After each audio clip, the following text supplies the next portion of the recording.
Yeah. Spencer's singing. How do you know if you're trending on the internet? I don't know. I guess you Google it. But I was binging it, so I don't know if that is the same. Yeah. But boy, oh boy, the past couple weeks have been.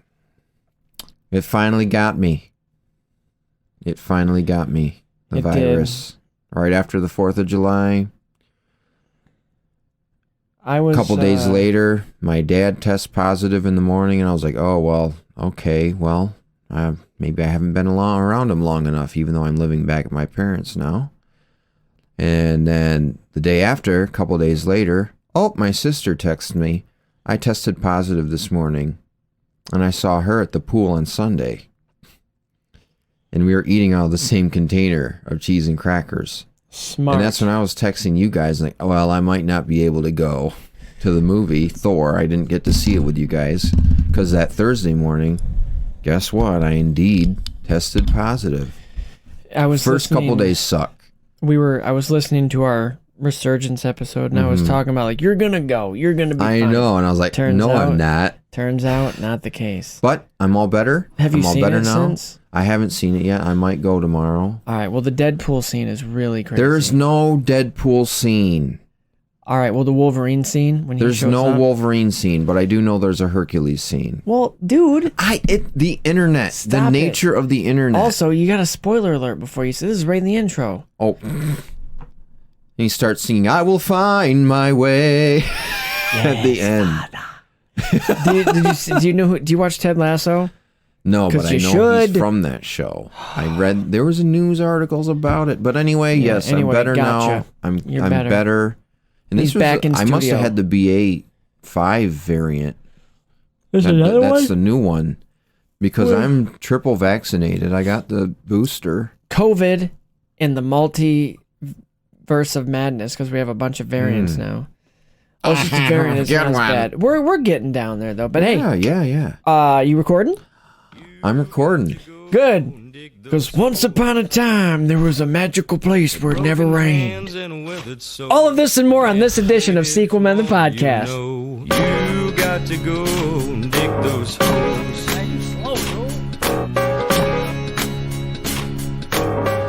Coming at you, not live from Camp Green Lake. Two men talk about the films you care about.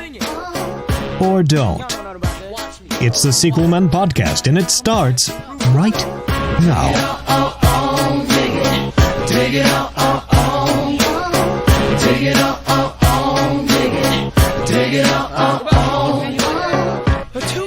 The end. No, we're just getting started here on Sequel Men, the podcast. Thank you for tuning in yet again. We got a brand new episode, one-off here. Right before our special 100th episode, we're going to have a couple guests on for that. Super excited. Good friend of the show, Brandon Pop, and as always, Joel Powie. If he feels like it. And speaking, you know, he has to be in the mood, like that old song. You heard it. The one from Odd Couple 2, and they're driving. Yeah, you gotta be in the mood. Getting passed by John. And, anyway, speaking of Spencer. Speaking of me, Spencer, hi. How are you? And I'm good. Good. I was talking to the audience. No, I was talking to whoever. Speaking of the audience. I was speaking to our 2,500 bots that just downloaded our stuff. But before we say anything about that, thank you, Joel, for that intro. Another amazing intro. And if you haven't already, follow him on Facebook, Joel Powie - Entertainment and Media Talent. You can find him. That's his entertainment page. He has a whole bunch of little personal endeavors he's going on right now. He does Lyft, local. Obviously, that's not going to matter to the folks outside of Grand Rapids, Michigan, but he does do that. He'll he'll pet sit your dog. Babysit. He has that all on his link on his Facebook page there and other social media stuff. Or just add him as a friend. He's desperate for him, so he'll accept it. You got the perfect intro. Camp Green Lake. Yep. What? Yeah. Oh, yeah. Yeah. I was right. It works out. But Christian and I are the sequel men of the podcast. Today we're just the one film men. I can hear Joel in the background. Well, fuck me, I guess. I'm not. No, I gave him a good. I know, just how you said that. Yeah, one of my all-time favorite books, one of my all-time favorite movies. We're talking Holes today. It is not a franchise. It is a book, Frank. It is a somewhat. Somewhat. It does have a sequel called Little Steps or Tiny. Something Steps. Yeah, I think it's hold Small on. I think Steps. it's Small Steps. I think it's Small Steps. Hi, Layla. Your But while dog. Christian's looking that that's not a up, dog. make sure if you're not already, follow us on Facebook, Instagram. I'll start. I posted a lot for Harry Potter. I'll start posting again on that. I promise.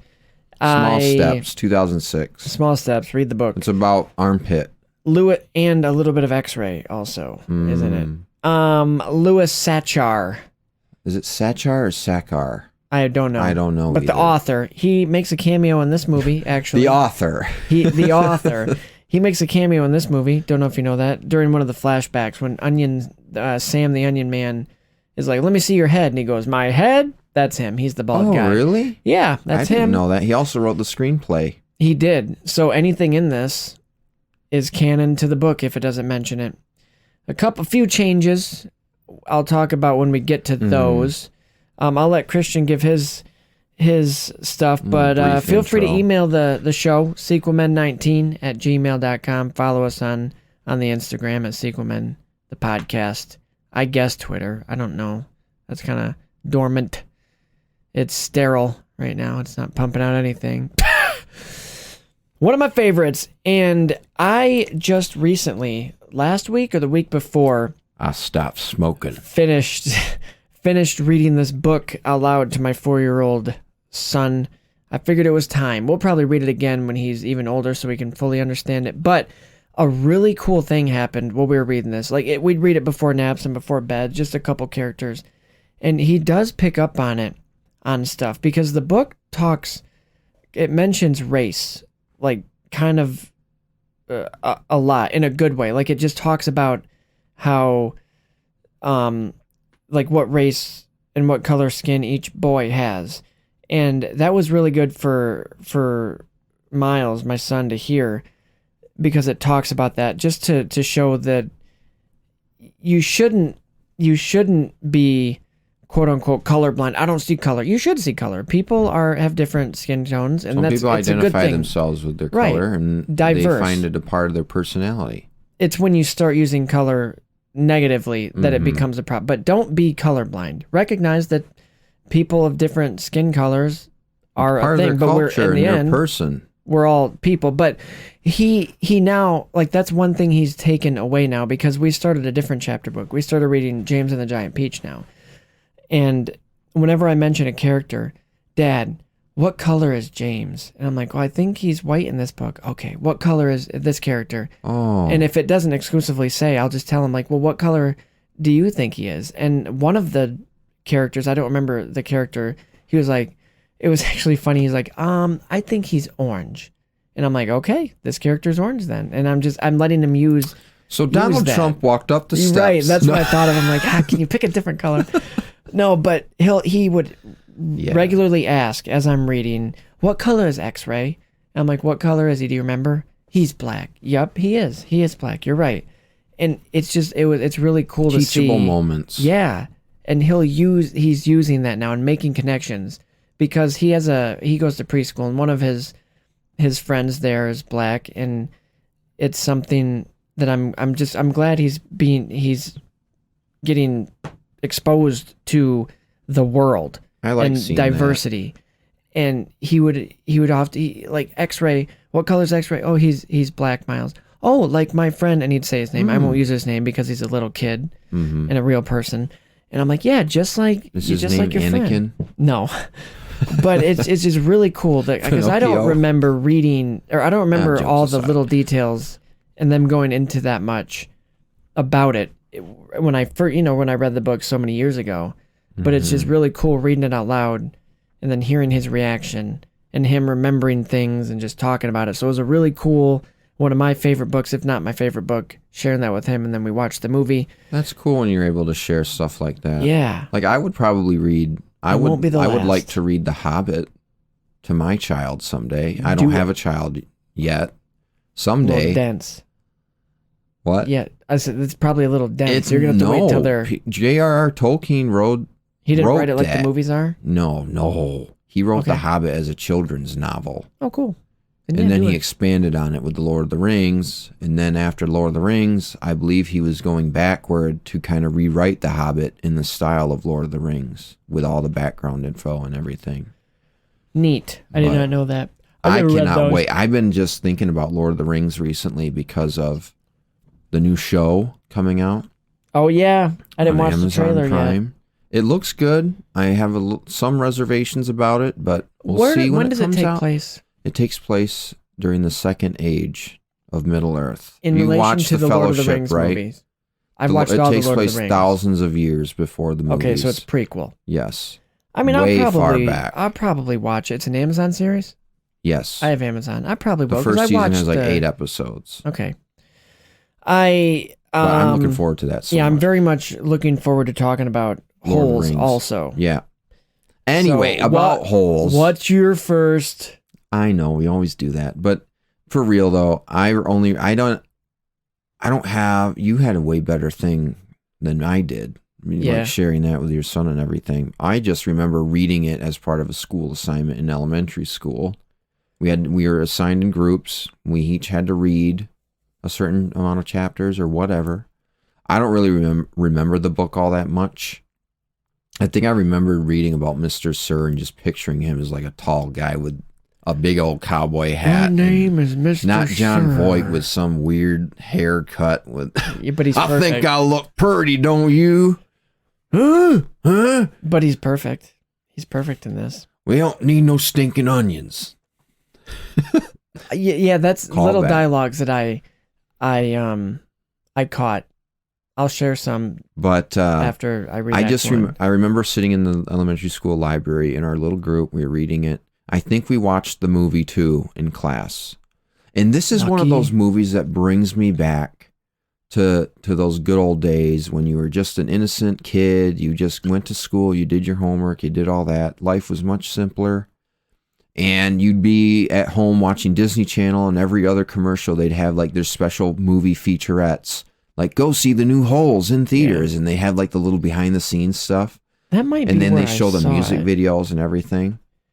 That's how I remember it a lot. In this movie, there's some mature stuff in it that is like, wow, this is a Disney movie and they have that. Yeah. And then at There's the some end, darkness. it turns into like it kind of transforms into your typical Disney Disney Channel. movie, and But that's okay. Different than the ending of the book. especially concerning the villains. Yeah. I half Yeah. expected Sigourney to go, woof, woof, like Cruella. Well, instead she just said, "Let me see it." My first experience. in. My first experience with this, I remember. This is how much of an Okay. impact this movie had. Casper? No. I Wait, so- remember. The book, I remember seeing the book at a book fair. I just happened to see it. I wasn't looking for it. I'd never heard of it. I didn't know. I just saw a book that said Holes on it.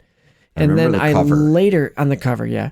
And then I later found out from, I don't even know where I found out, because it's not like the internet was big at the time, because it was elementary school. Plain. It was probably 2002 or 3, because the movie was announced. The movie came out in 2003. Yeah. So it was filmed in 2002. So it was whatever grade I was in there. Second or third, I guess. I don't know. Well, wait, okay, I graduated 2010, so that was 12th grade. What's 7 years prior to that? 5th? I was in 5th grade in Yeah. 2003? We just had a I don't know flyover. how that's doing that. Hey, stop that. Stop. It's the cat. Anyway, I saw the book at a book fair, never, whatever. And then I saw that there was a movie. And I'm like, I remember seeing that book at the book fair. I should read it so I can watch the movie. I watched it I read it only so I could watch the movie. That's the only reason. And it ended up being one of my favorite books of all time. Stop. And I did see the movie in theaters. I finished the book in time to see it, but it's just so weird how I remember I remember the library. I remember seeing the book, didn't think about it, and then I remember a couple weeks later, I saw somewhere, I don't know if it was in like a magazine or a Disney Channel. I don't know where or how I saw the movie. I think I read it. I read that there was a movie.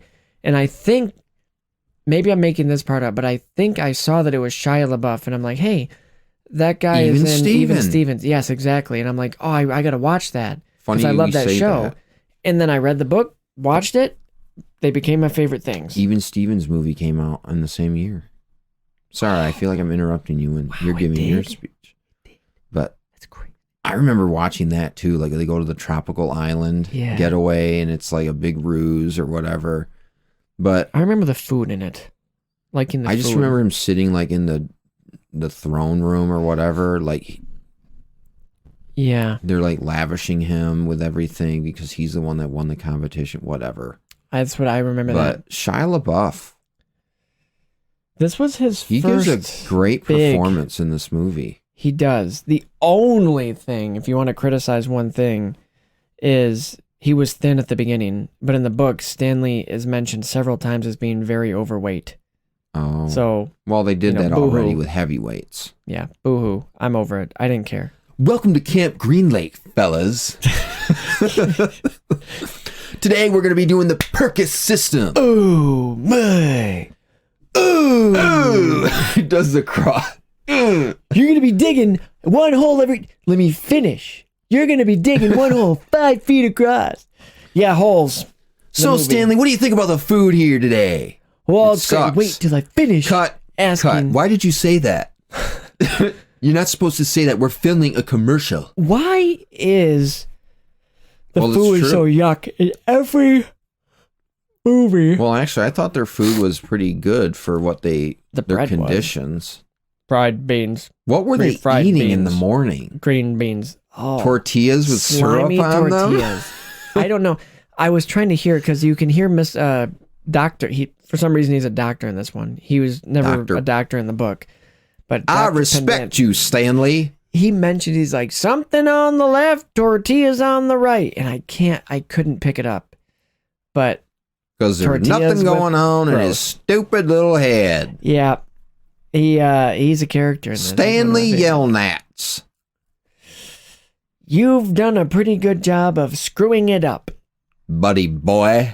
Yeah, why does he hate? We'll get into it. We'll get into it. I don't know. But yeah, this is one piece of trivia.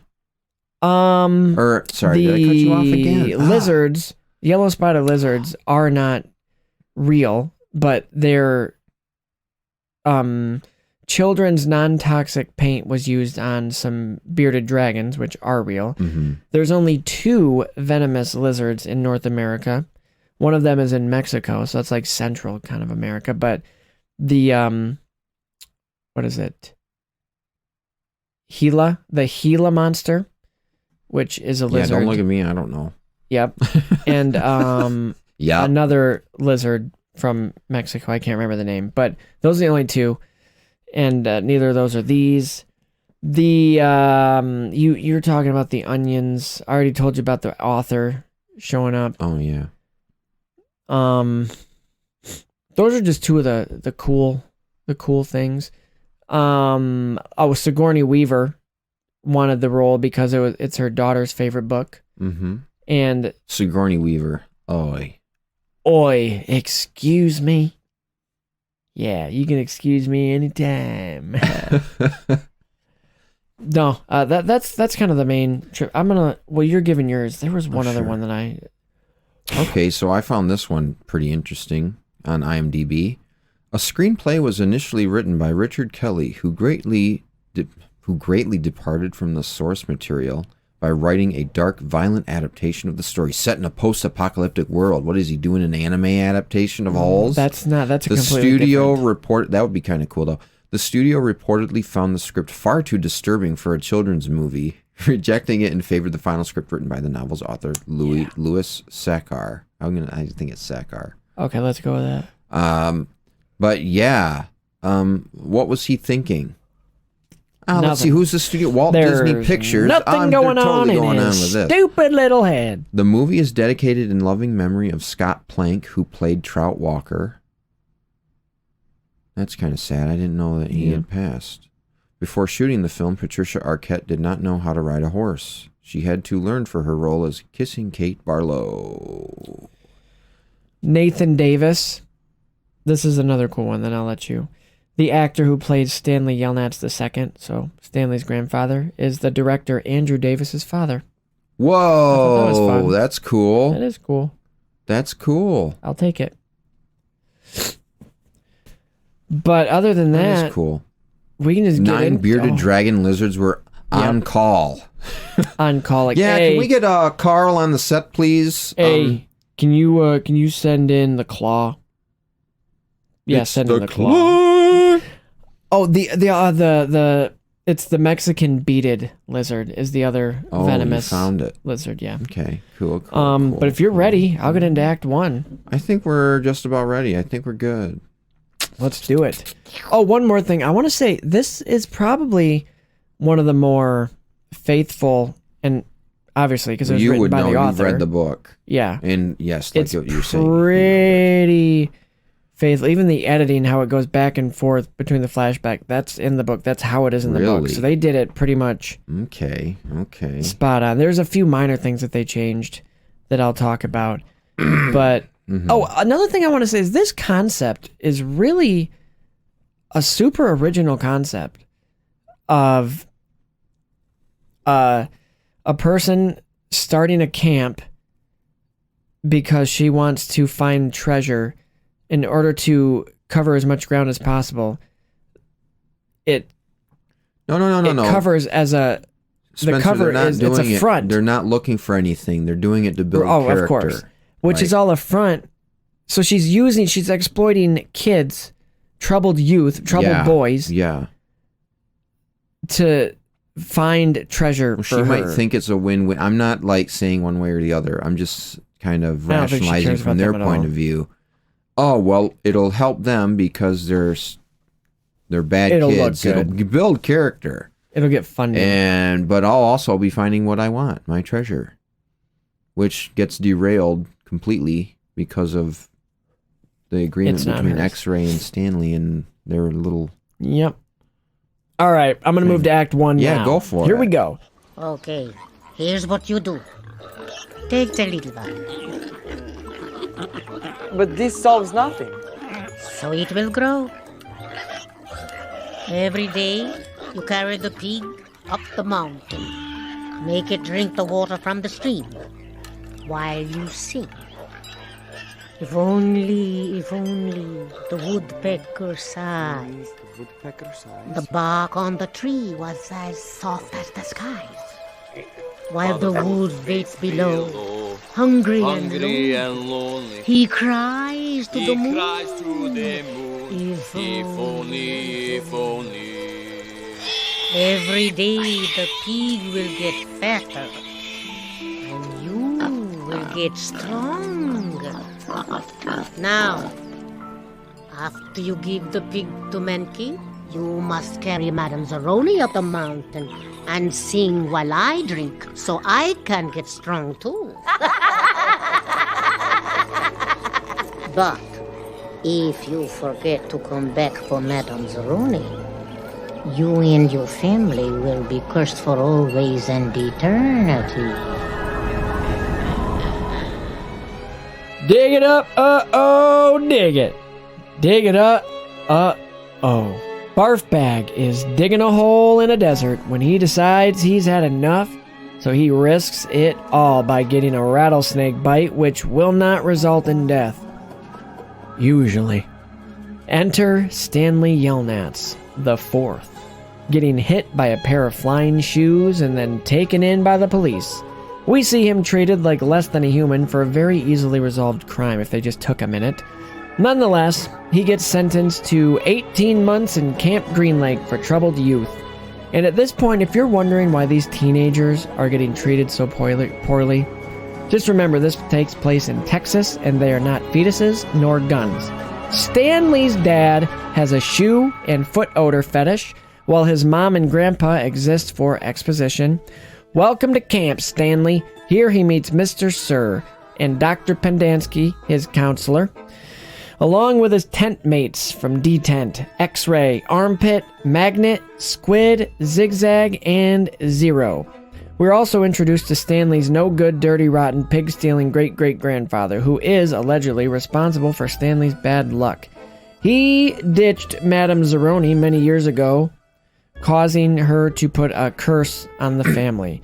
Back at camp, Stanley struggles to adjust to this new lifestyle, if you can even call it that. The first hole is the hardest, and he figures that out right away when he finishes his first hole at approximately midnight. Oh. Yeah. And that goes right into the next day. So Yeah. he probably only got 5 hours of sleep. Well, you see him, when the thing goes off to wake everybody up, his eyes were already open. I don't think he got any sleep. That is always just so miserable in movies when it shows people You like not your getting part sleep. of my movie? Yeah, that. Yeah. But did you notice right in the beginning the background dialogue you hear? I think it's Armpit, or no. I heard something about climate change. And Yeah, the they're ozone. talking about like global Yeah. warming and stuff. I thought that was pretty cool. Yeah, I did too. And look at us I think 20 it's years later, and we're still Armpit dealing with the same shit. And Zigzag, I think, is who was talking about it. Mm-hmm. But yeah, it's a good opening. It's right from the book, and It's very accurate to the book. just don't the thing. Like, I get it. It's a book and it's fiction, and he's a kid. But why would you continue to run? Just like stop. Be like, yo, thinking the same thing. I did not, like, give them back. Hey, Exactly. I did not. I found these. You can take them back to the Officer, shelter. I didn't do anything wrong. Then why were you running away from the police car? Well, You should just say, "Hey, I was hit with these. Somebody threw them over the overpass. Here yeah, you like go." if you pass them by, that makes you looking better. Hey, these. Yeah. They look Take like 'em. they're something. They're not mine. Right, that. And then just Simple. why are And then you like cut the clip. judge, Dig it up, oh yeah. right? Like the judge, I could put you in jail. First of all, no, you couldn't because he's a minor. I wrote in my notes, well, it autocorrected to "dude process was not applied here." Dude, the process was not applied. It wasn't. No, you're gonna investigations, evidence, witnesses. Look at his background. He's never done anything. He's the No. nicest kid. I mean, yeah.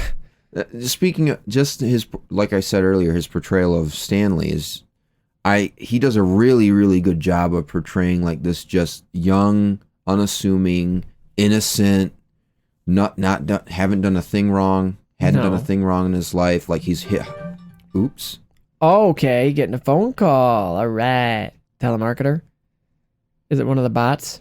Somebody No, it's wanting a text message. Somebody wanting to pay us to do a podcast? No, it's a text message. It's a bug. But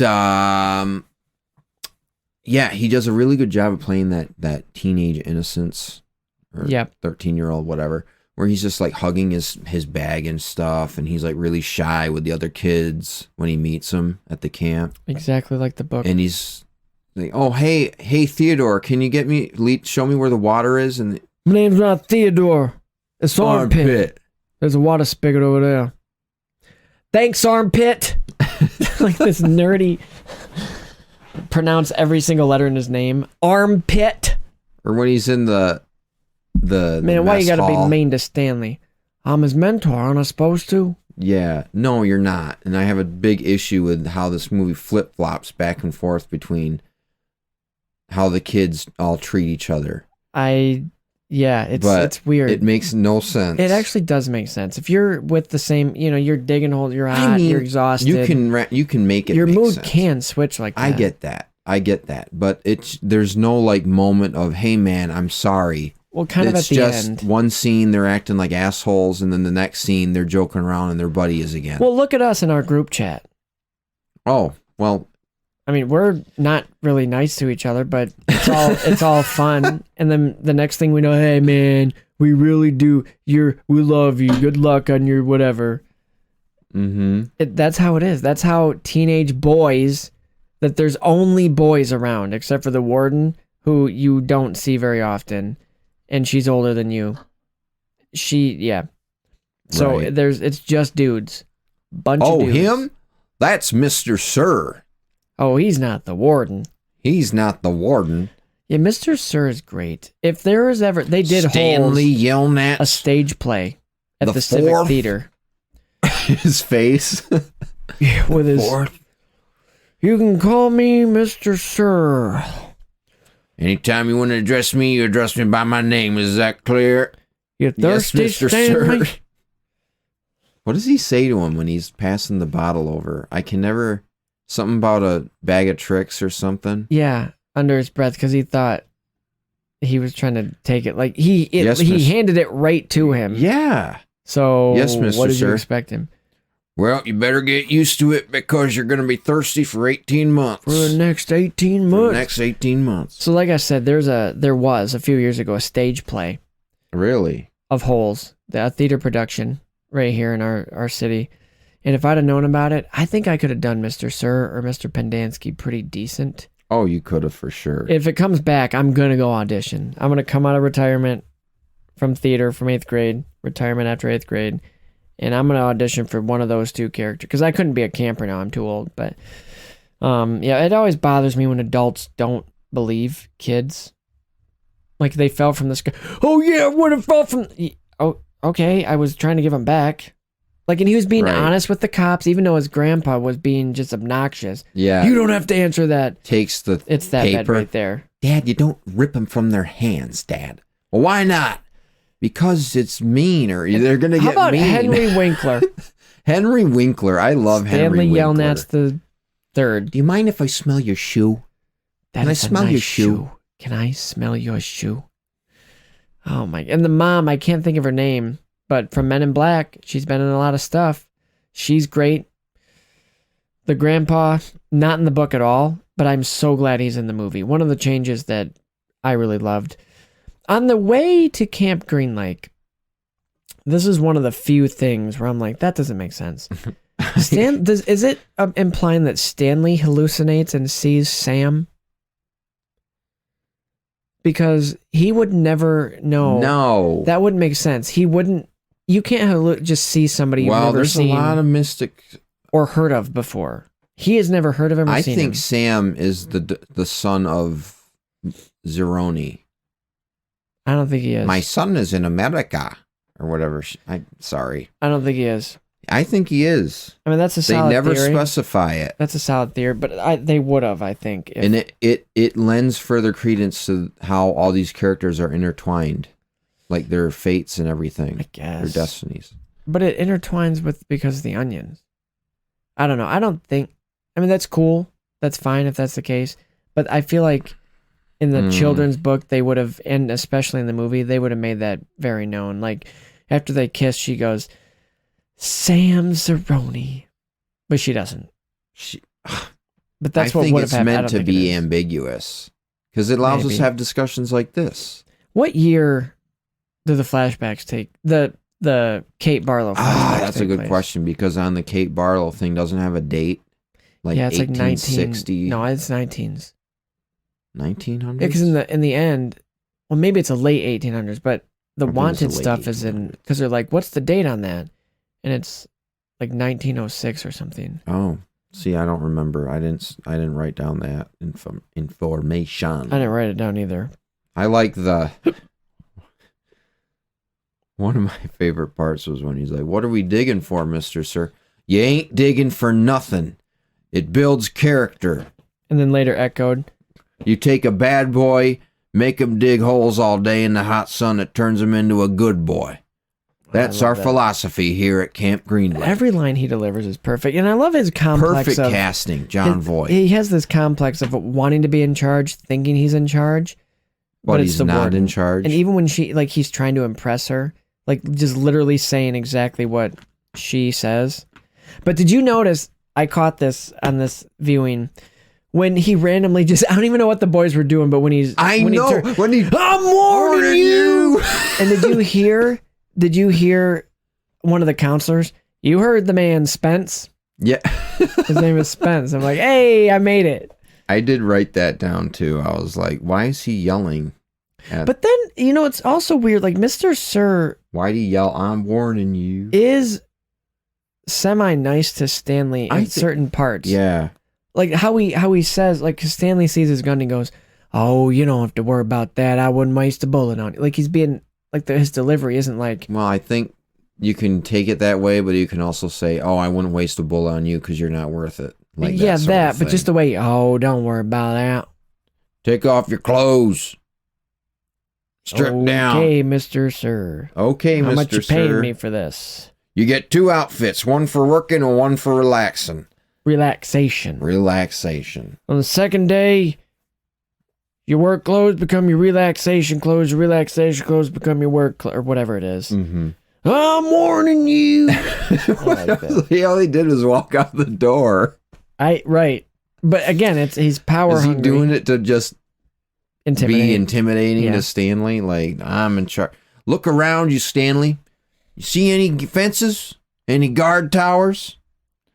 We got the only water within 100 miles. You try and run, you ain't gonna last the third day out there. I'm not gonna run, Mr. Sir.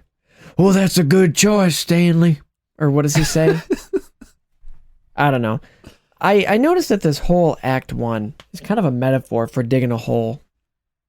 You know, because Stanley just digs himself into this hole. Unintentionally, yeah.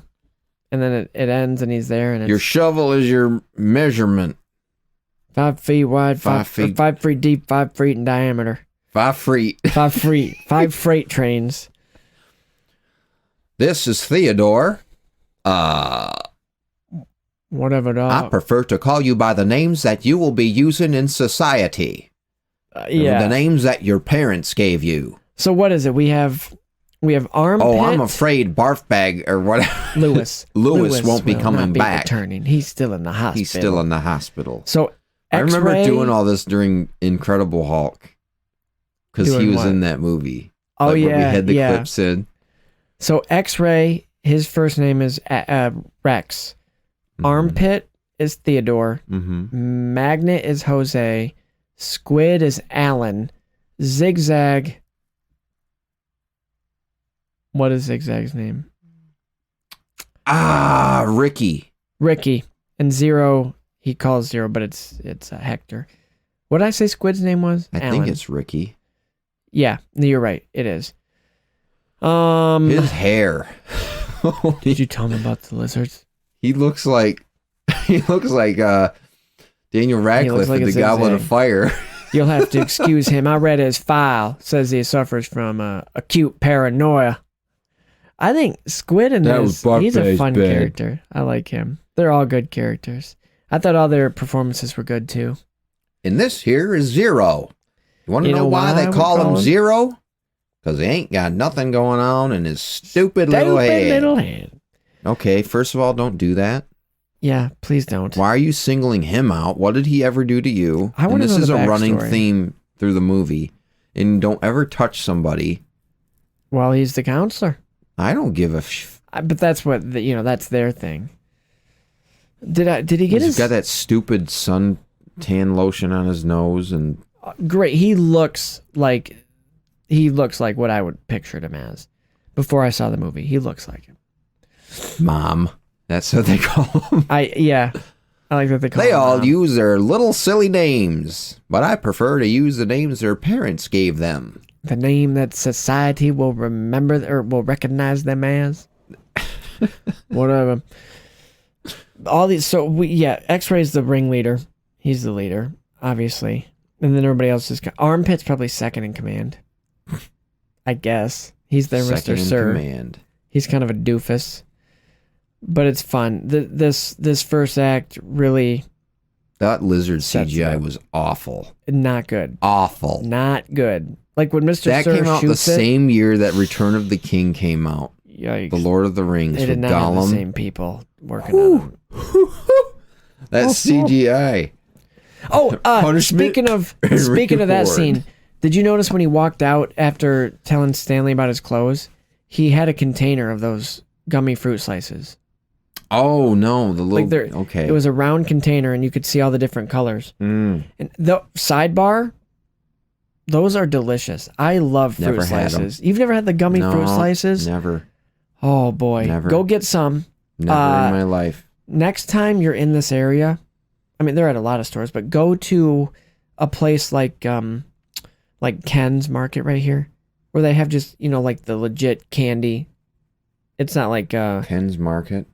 Yeah, like they have candy in bulk and stuff like that, but they have containers of Have you them. ever been to Sweetland Candies yet? No. It's literally just down the road from you. I know it, but we haven't been there. Oh, their I need to stuff get is so some- good. They're I need to get handmade some fruit. confectionaries. I might get some fruit slices tomorrow. No, I don't need Yeah, them. and then next time I show up, you're going to be wearing a cowboy hat and a polo button-down cowboy jeans. And, well, Christian, thanks for coming here for the But you're going to podcast. come in the back, and Miles is going to be digging a hole. And I'm just going to be yelling, I'm more than you! And then Krista's going to come down, excuse me? And I'm like, yeah, you heard it. Get on, go. No, he loves digging holes, so he would actually prefer to stay up past bedtime and just dig. His little Christian is mimicking when he's paranoid about finding the lizard. lizards He's at doing the night. sidestep. And then when he shoots at nut. Do you notice how he just shoots? Yeah. Like, He could have shot it's like he's someone in never the cabin carried- or in the bunk. He's never shot a gun before. Well, what happened to Zigzag? Well, he suffered a bullet wound. You best be getting some rest, son. I thought he treated Stanley nicely then, too. He did. Somewhat. He did. I don't think... He's kind of an ambiguous... Like, he's not an asshole. Yes, he is. Well, he He definitely is. he is an asshole. But he's not that bad. I like how they start foreshadowing the stuff that's going on later in the movie with the Kate Barlow, it was kissing Kate Barlow when she stole your grandfather's treasure. Did she kiss him? She only kissed the men she killed. Mm-hmm. But that's she'd where have it's kissed him, also you wouldn't be introduced- here right now. It's I did also like that line. introduced- That was good.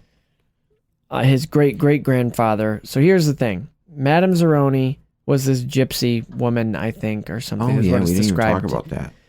And Elia Yelnats, that's the great-great-grandfather, wanted Wants to to marry this marry a farmer's Stupid daughter. girl, yeah. What's the name? Let me draw straws. I Whatever. think of a number between 1 and 10. I didn't even like Stupid that dumb. scene. That whole scene. So he has to take a pig Ugh. and make it all fat and then give to the farmers. What is and his then they name? play into the stereotype of, oh, well, how disgusting. This big, fat, ugly, Sweaty, bearded, dirty, sweaty guy wants to marry this skinny young girl. and the dad, she's like a And- piece of property because Yeah. he's like, yeah, what are you gonna offer? And he's like, my love, and he's Well- like, I'd rather have a pig. Yeah. Nah. 2 pigs for 1 daughter, ha ha! Yikes, Where dude. is he from? Russia? Latvia. Latvia? Yeah. Okay. Well, I It did takes place in that. Latvia. That stuff I didn't. And when he's singing with the pig, oh, the sparrow, and he's like, if only. when he Lyrics in the book are different on. than the ones in the movie, but that's okay. I like the movie one better. It flows better. for But yeah, always and he was supposed to eternity. then, after the pig got nice and fat, he was supposed to carry Madame Zeroni up the mountain, but he forgot. forgets, and then goes to, and then that He- is literally cursed. He pouted off and he forgot. You can keep my pig too. But that lady, that actress, I cannot remember her name. Emperor's New Groove. Does As she play the Yzma. lady? She's Yzma. Man, now that you say that, I can hear it. Wow. On the head. I've only ever seen that movie once. More broccoli? Oh man, I gotta watch that again. Oh yes, the poison for Cusco. Cusco's poison. Isn't that what's his name? Yes. But what's Joe his name? Swanson. Yeah, the what's his actor. name? It's right on the top of my head.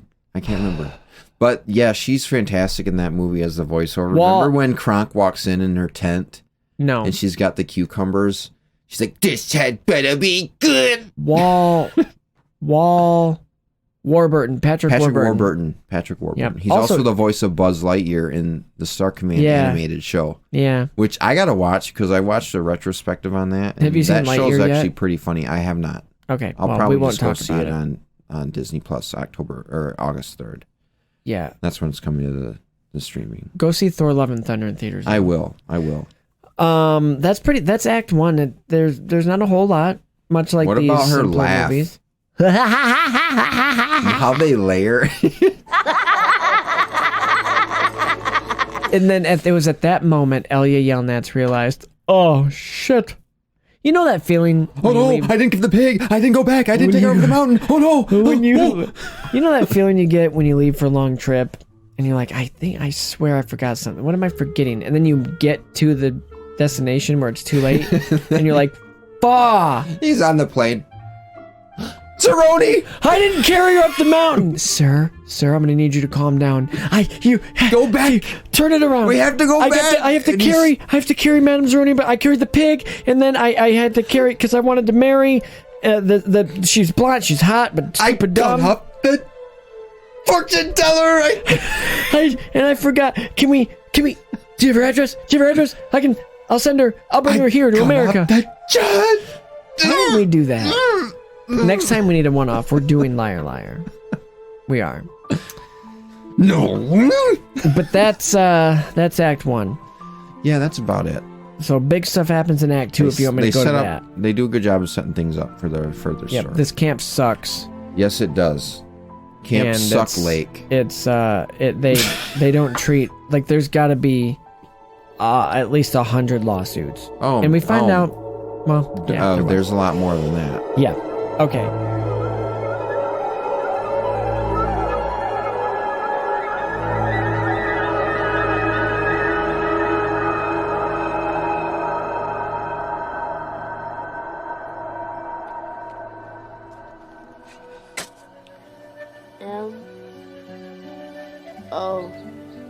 M-O-M.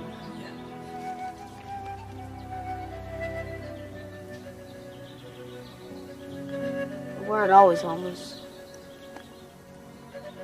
I remember we used to live in a lot of different places. And then we didn't live anywhere.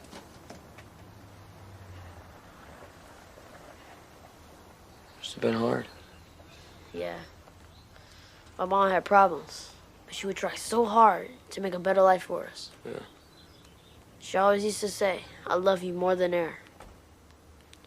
She couldn't take me everywhere she went. I used to have to wait like on a porch or a playground. Then one day she didn't come back. What happened to her? I don't know. That's what bothers me the most. If I could, I would hire a whole team of private investigators just to find her. Or to find out what happened to her. I used to wait at Laney Park. Laney Park? Yeah. I used to go to Laney Park all the time. Oh, really? Yeah. I used to sleep in the tunnel next to the swinging bridge. But no biggie. Act 2. Stanley is finally getting in with the cool kids and making it work at camp. He makes a name for himself after finding a fossil and trying to get the day off. Thus, Caveman was born, and nobody messes with the Caveman. On a fateful day, Caveman finds a gold lipstick tube, they don't know it's that, initialed KB for Keith Christian Bring It All. Behringer. Oh yeah, Christian Bring It All. An X-ray bullies him into giving it to him for the day off the next day because he's been there longer. His plan works and we meet the warden. Tabba-dabba-da-fam sometime. She gives X the day off and orders the campers to What was that It was the about? song when she drives in. You'll probably play it. She 2 extra shower tokens and a snack. She gives X-Ray the day off, orders the campers to dig around where he allegedly found the tube. Little does she know that's not where it was found. After days of digging and creating a whole Mayan tunnel system in the dirt, nobody finds anything and tempers flare up between the warden, Pendansky, and Mr. Sir. While this goes on, we get flashbacks of Kate Barlow and Sam the Onion Man falling in controversial love because Sam is a black man and Kate is a white woman, and remember, this is Texas, so that can't happen. And Sam, back in 1900 whatever. Obviously, I'm not saying that about Texas now, hopefully. So, Stop digging a hole. Keep going. it's holes, baby. Thanks to all of our Texas listeners, by the way. This is Thanks Texas. to all the Texas bots. So Sam is shot dead by Trout Walker, and Kate Barlow goes on the warpath, and starting her path of war to infamy as kissing Kate Barlow. She shoots the sheriff, but she did not shoot the deputy. Okay. Thank you. The campers go back to normal, and Magnet steals Mr. Sir's sunflower seeds, to which Stanley takes the blame. Mr. Sir takes him to the warden, but she doesn't care about such a small incident. She scratches Mr. Sir's face with her venom-filled fingernails. Stanley agrees to teach Zero to read, and Zero in turn helps him dig holes. This leads to some serious animosity between Stanley, Zero, and the rest of the D-Temp boys. It finally boils over when Zigzag confronts Stanley, and they fight. Zero chokes out Zag, and the warden orders no more reading lessons and no more partner digging. Pendansky pushes Zero too far and gets Will Smithed from Zero with his shovel. Zero runs off. I have one question. We could have said that months ago if we did this movie earlier. True. I could have. It would have been more relevant. I have a question. Mm-hmm. Ask away. Was this all part of a plan? Because when he steals the car, that's in the next one. Never mind. The next act. Never mind. Oh, okay. Stanley kisses his envelope to his mom after it was in the trash. Ew. That's my first Well, note. that's another thing. Yuck. Like, I feel like I have a real problem with the way these guys treat each other.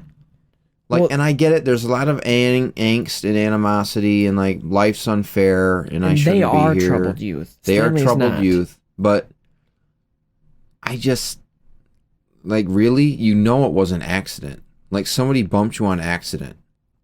Like you don't need to fly off the handle and. That's what criminals do, man. And then grab his mom's letter. Trust me, they don't care about you anymore. I like when Stanley It's like, come on, pretends man. to trip to get a shot in on that one kid that he gets in a fight with in the mess hall.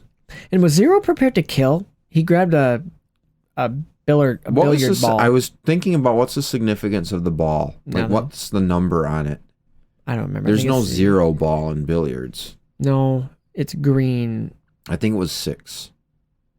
The mark of the devil. Oh, He's saying yeah, that he guy. picked the ball up and his eyes glowed red Mephisto. a little bit. It's Mephisto. Ralph Boner? Jeez. But yeah, the mess hall, I love when he's reading, when it's the voiceover of him reading the letter to his mom, and everything he says, it shows what it actually is. So like the wildlife is great, and it shows a scorpion. The counselors are really nice. It smells like urine has been, or Smells a goat like an old mule's urine in here. and been whatever he ruminating says. on asparagus, which I love that insult. And then the food is great, and then it shows them with the slop, and then I'm gonna learn to water ski, and it shows them running through the lake, the dried up lake behind a truck. Yeah. This movie I ain't also taking made stupid pills. I ain't on stupid pills. Is this when? Yeah, this is the act when punishment and reward. But this movie makes Boy, I onions tell 'em. look and sound real good. That's how I run things around here. Punishment, reward. Every time they see me coming, a little shiver runs up their spine. I love that. I love that it just makes, I want fruit slices. So you think he ate your bag of sunflower seeds? No, I don't. I think he's lying for X-ray or someone else. And how he does claims the to have warden, eaten the whole bag. how does the warden know all their names? I think she has cameras and microphones. Oh, yeah. Did you notice the adult microphones, joke? not Microscopes. Microscope, stupid. Or A little. and then when Stanley's in the shower, you have the quirky moment like, where he's looking around. Looking around. How is she looking? mm, Yeah, pedophilia. yes, I see right there. Pendansky the there's pedophile. trouble ahead. Did this movie make you really want to just eat an onion? One of those big red onions? Oh, you mean the apples? Yeah, they sound delicious. They do. And, It's like, well, he's selling sweet onions. how and many sweet things onions does these sweet are onions good. cure, Sam? Everything. I And mean, those Zero ate peaches? one and he felt better. Those peaches, come on. You can't. Oh, Yeah. oh, give me peaches and onions. I like how everything introduced, everything in the flashbacks has a purpose, and it comes back to help them. Very important. Every flashback, which most flashbacks are used like that anyway. I like how what you just said, the flashbacks set up like basically everything that wraps up the third act and how all the problems are solved. Except the Madame Zeroni thing, unless you adhere to the theory of Sam being Madame Zeroni's son, which I honestly think he is. He could. I'm going to let you think that. Because why would she say that? You have to go see my son. He lives in America. That's a good point. And he makes these special onions. Wasn't that way before Sam the Onion Man? I feel like the timeline doesn't add up. I think you're right. I think Sam could be a descendant. And Sam could be Hector's ancestor. It could be. I'll buy that more if because he was killed though, if he had a child, not related. Although they still could be. But listen here. Kate Barlow robs Stanley Yelnats the first. Elia Yelnats was his dad. His great great grandfather, or his great great grandfather. Mm-hmm. So that would make Stanley Yelnats the first. His dad, his grandpa, his grandpa's dad, and then his. So his great grandfather was his great grandfather's son, and he was quite a bit older. Works. So Kate Barlow, I don't think the timeline would have ended. You're right. I should have considered that. She would have been super young. Well, maybe. Give me the loot. I don't know. Her accent, not good. No offense. Patricia Arquette. Oscar winner? I haven't seen her in anything else, really. I know her brother in Eight-Legged Freaks. And Scream. And her sister-in-law, former sister-in-law, Courtney Cox. Oh, yeah. Patricia Arquette. Didn't she win an Oscar? I think she did. Or was that Daryl Hannah? I get them mixed up. I think she did. But her performance there's something about it that just bugs me, that rubs me the wrong way. I don't know. But that whole flashback scene, like when he's like, I think this was a tube of lipstick, and I think it belonged to Kate Barlow. Kissing Kate Barlow? Yeah. And then it does that whole like music video number with I'm gonna survive. And I was like, you're showing this old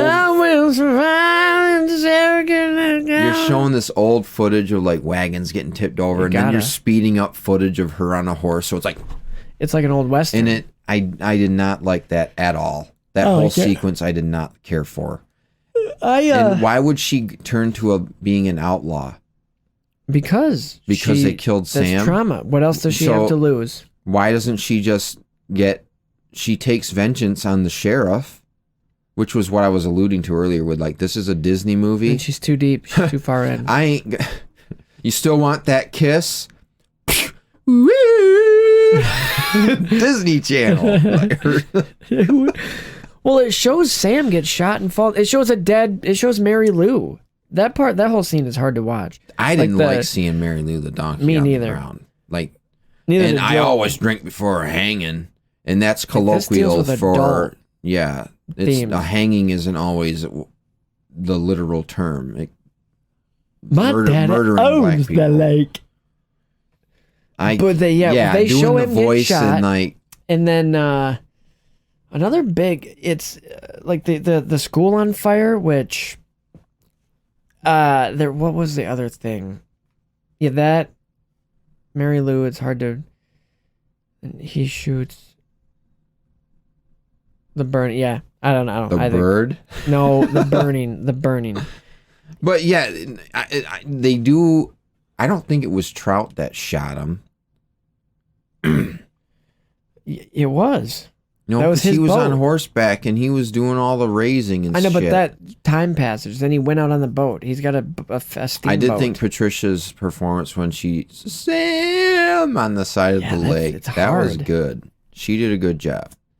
But I'm not buying her as Kissing Kate Barlow badass outlaw. Like when she turns hot. Kate can kiss me anytime. Actually, don't. I don't want to get shot first. Does she have any friends? Like a girlfriend for me. Why did we not do Mrs. Doubtfire? You keep Guys, saying that. Why didn't we do this? Why didn't we do this? Why didn't we do Because this? Holes is the greatest, and we talk about it I like often. Holes. I enjoyed watching. I watched it. I bet you do. I watched it last year. I bet you in do. August, and I Really? had For the first time. For the first time in a long time, in forever. Do you want to know what one of my favorite lines of dialogue in this is? You're never going to guess it because it's such a throwaway. You'd never guess it. I want you to try to guess. It's not like a line that we Who quote says often. Zigzag. Zigzag says it. It's something I'm going to tell you. I use that line. Maybe I changed the name up, but in a situation where like, oh, what does that stand for? What does that mean? I always use this.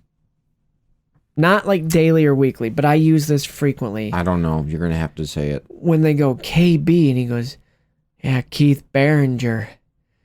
Who is that? He was in my math class. Yeah. Okay. I love that. Like, oh, that's Keith Barringer. What? I thought it was a famous guy. No, he's in my math class. But I'll use that. Like, for example, when I'm trying to figure out what something stands for and like that, I'm like, oh yeah, it's Keith Barringer. Mm-hmm. And they're like, what? And I'm like, yeah, he was in my math class.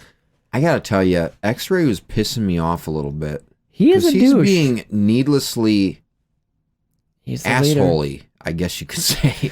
Well, you find out some of their background because they're like, I guess not his.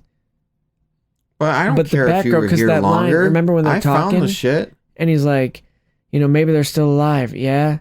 Maybe the Tooth Fairy and Santa Claus are still alive. And then one of the kids goes, yeah, maybe Squid goes, yeah, maybe my mom will stop drinking and my dad will come home. Like, these kids have had rough life. Yeah, but that comes across to me as cliche. Texas. But that does happen in real life. And in Texas. Okay. Mainly in Texas, And in actually. Texas. See you, I looked out the window, all our Texas. I'm listeners going are to doing. get some smokes. I'll be back. Tunty yells Laydale. You wouldn't believe it. I've been looking for you my whole life, son. I lost my way Randy along Quaid? the way, and I've been looking for you. Oh yeah? When's my birthday? Oh, come on, son. You know I know your birthday. Then when is it? Hell, you know what? I never wanted you. I never wanted you to be born. I did leave you that day, and I didn't even get cigarettes. That's how that would end up. Holy shit. Yeah, that's how that goes. Did you make that up? Maybe it's from experience. I don't know. Did I ever tell you the first time I met my dad? No. It was at his funeral. But the comedy Oh. in the background, that's actually true. No, that's not true. He came to see me when I was If young. Joel were here. He Oh! Ooh. No, that was the closest I ever was to him. But he would come over at random times. Like, he didn't want anything to do with me. He wasn't like mean. I just never knew him. But I did meet him when I was a very young kid twice, I think. Anyway, do you notice the comedy in the background while the mom is writing? While Stanley's mom is writing, how The shoe stuff. yeah, he's arguing with the landlord. Oh, yeah. But it's out of focus. Don't you touch me. And then he puts it in the You know what I'm boiling going to water. do? Know what I'm going to do? I'm going to... We don't deserve to have Henry Winkler in this movie, but Have we you got been him. watching Barry? I have to watch it from the beginning. It's so good. I watched the final episode of the last season because my roommate was watching it. Yeah, you can't do that. It's I know, one of the I know, most I do that a lot. But you know what? misleading. It starts off like, oh, He's this is dark freaking comedy, good. and it's not so comedic. He's good as it in goes. Monsters at Work, too. He is good. You know who else is really good in Barry? Bill Who? Hader. Bill Hader? He's amazing. Hader, I hardly know her. Well, that's our time. Yeah, Keith Barringer. Yeah, Keith Barringer. But I was like, and this is where we get into the whole, like, one scene, like, I would be pissed off if I was Caveman, but I understand he's modest. He keeps to himself. He's meek. It does come And he out. doesn't, it does come out when he tries to shove a fucking graham cracker in his face. Oh, no, I thought you were talking about when he's like, well, no, how that's not fair. And he goes, you guys don't. Well, why don't you give it to him tomorrow, right in the beginning? Yeah. When you get the whole day off, and then you can tell. And that it's like totally, to me, that is total coercion, like threatening. well, it is. I mean, obviously. Why should you get the day off? You only been here a couple days. Like it comes to me as like he's playing nice. Like, hey, you wouldn't want right, caveman, right? You're gonna give it to me, right? Aren't you? Because of this, and he's being all nice about it, but it's like veiled threat. Well, same with the bread. I can't stand that. This is your first day. You wouldn't mind. Yeah, and have that your pissed bread me since off I've too. been working all day. No, you can have. And then he it. sits there meekly and he's trying to be accepted. He doesn't have friends. And at he's home. not doing anything wrong to anybody, and these kids are treating him bad. You got zero to talk. What else can you do, Zero? I like that line too. That just made me upset, and it goes in the whole like sometimes these kids are being jackasses. Kids, they're being kids. They're being troubled because they are troubled, and they're I not get treated that, well but at camp. they just go from scene back and forth like ping pong, where one scene they're nice, the next scene they're mistreating him, and then it's like nothing happened, and whatever. That doesn't play cool with me. The thing that doesn't play cool with me is the most unrealistic thing in this movie is that none of these people are ever drenched in sweat or even sweating a little bit. It's boiling hot out there in the desert, no shade, no water. They're in full jumpsuits. Not My sweating. dad's friend was helping us do some yard work yesterday, and he was weeding. He stood up. It looked like he had climbed out of the pool. I went for a walk today, and I was sweating. You can't tell me these kids are digging holes. In the desert. And the warden wearing jeans. Yeah. Mr. Sir wearing jeans. And wait. What are we doing here? It might not be humid out. If it's still hot. Well, yes, it's hot, but... Let's talk about him teaching. So Zero can't read. Zero can't read. Zero can't read. Zero can't read. So he's not... He's not able to... Put letters into words. But he's really good with math. But he is really good with math. That's right. Thank you, Mr. Sir. That's right, Christian, because so this is when their friendship really starts to bud, and then he gets pushed over the top, and Mr. Dr. Pendansky, when I say be done, I mean it. Wouldn't that have I thought that was a pretty damn good performance, like of something that would happen, how somebody would really react. Yeah, like that's firing enough. A shotgun. I said that's enough, and then bang, and they're like, whoa. When I say end it, you end it. It's like, sorry, Mom. Oh, we skipped over. Okay, one of my favorite parts. Mr. Pendansky, Dr. Pendansky, please gather around all these boys and fill up their canteens. They must be mighty thirsty.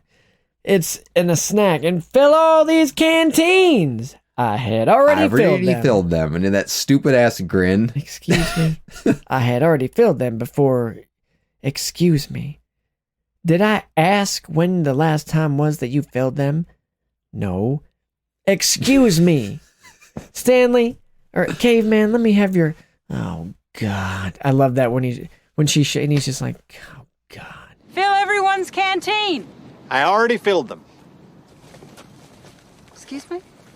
I had already filled them when you drove up in the car. Excuse me? Did I ask you when you last filled them? No, you didn't, but... Excuse me. Now, these fine boys have been working hard. Don't you think it just might be possible they have taken a drink since you filled their canteens? It's possible. Oh, it's possible, is it? Caveman! You come over here, please. Get over there. That's right, honey. All right, come on over. Come on over. Now, did you by any chance take a drink since he filled your canteen? Oh, no, I'm fine. I have plenty. Excuse me? I might have drinking some. Thank you. May I have your canteen, please? Oh, God.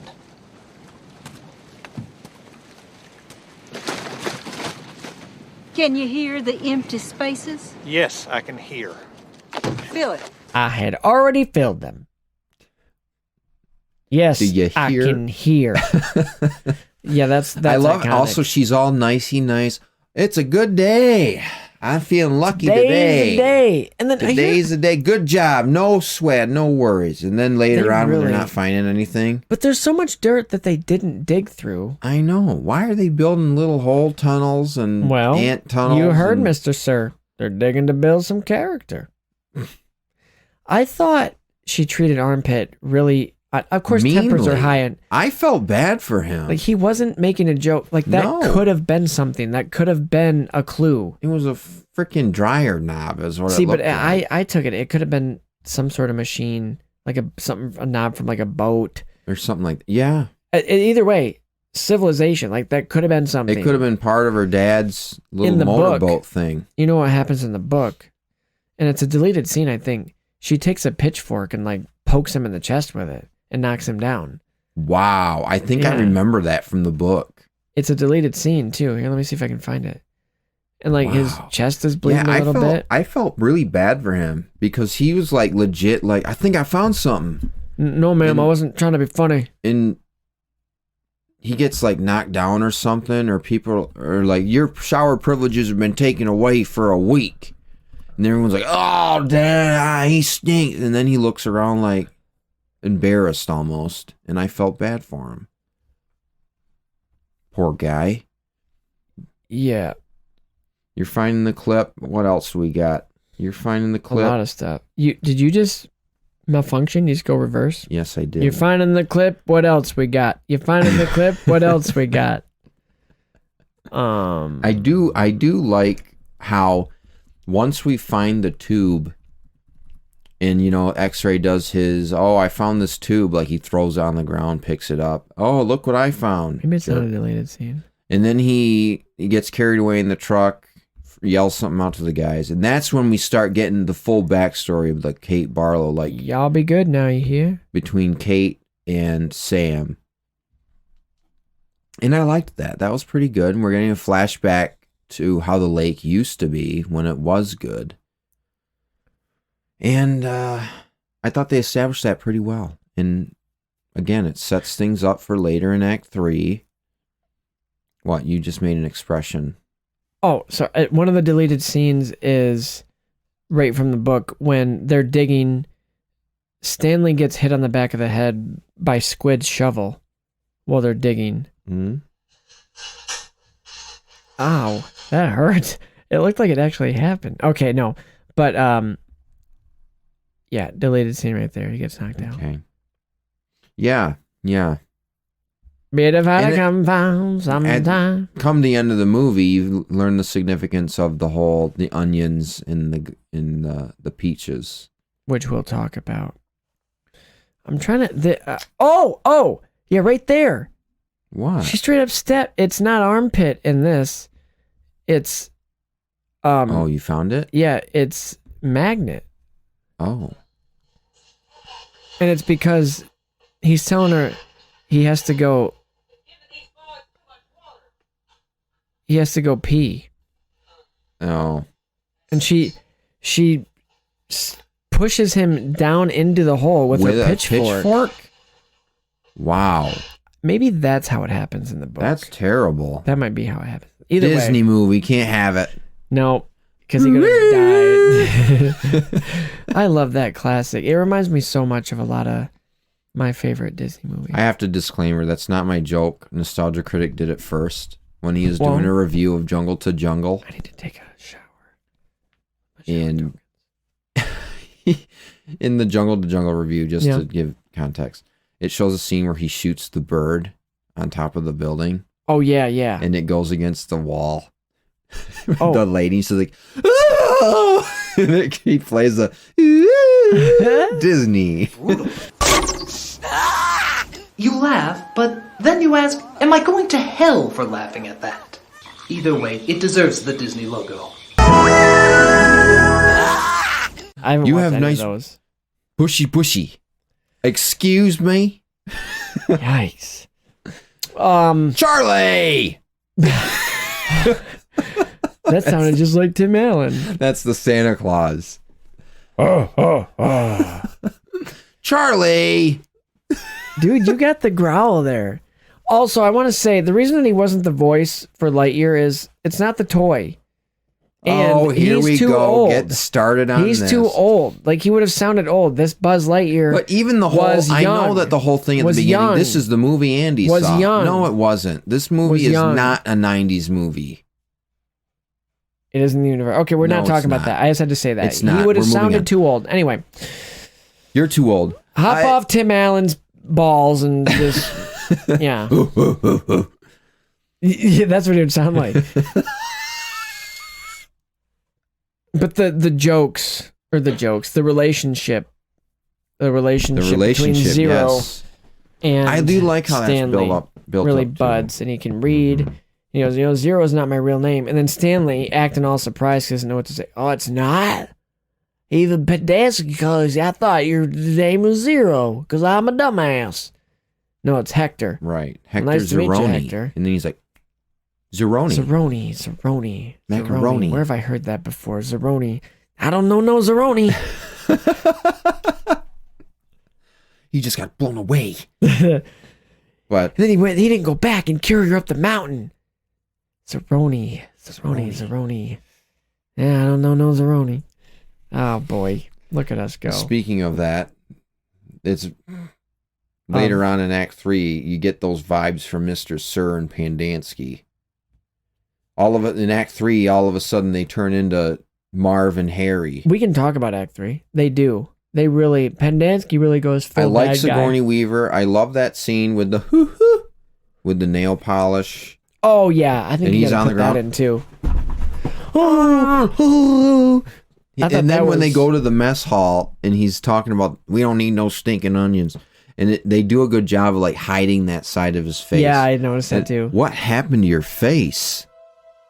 Is something wrong with my face? And there's a lot of child abuse Yeah. in this. He's like, no, sir. Like, when no, he doesn't- sir. when he That's doesn't what I give thought. And then he shoves him out. I think it looks pretty, don't you? Yes, Mr. Sir. Now I think we just learned a valuable lesson. We're all people. Mr. Sir is the same as all of us. We all have our...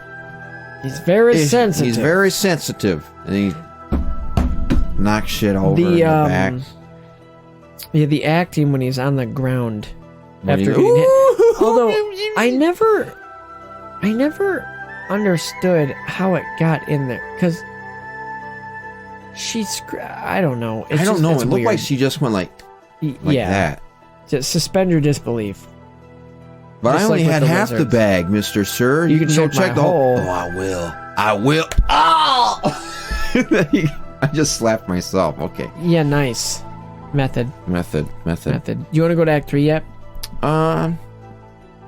Yeah, I think we're pretty... I like how the histories of the families are all fleshed out. Yeah, they're kind laid of. out. And it gets even better in Act 3. Yeah, which we'll go to right Mm-hmm. now. Act 3. Right.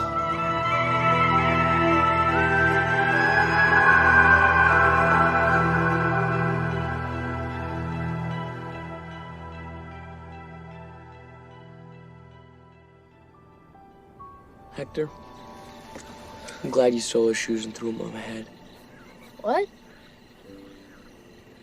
None of this would have happened. When I first got sent to Camp Green Lake, I thought I got sent there because of my family's curse.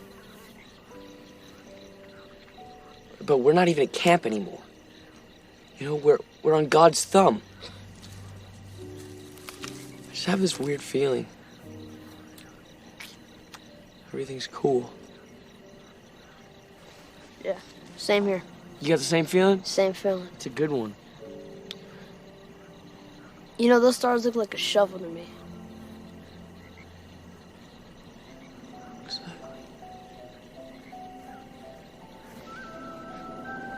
Hector, So, I feel lucky. the onions have gone to your head.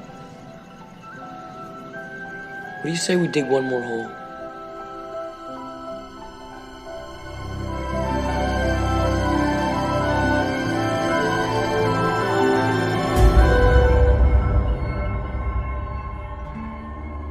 The new recruit is here. His name is Twitch, and he has a car fetish.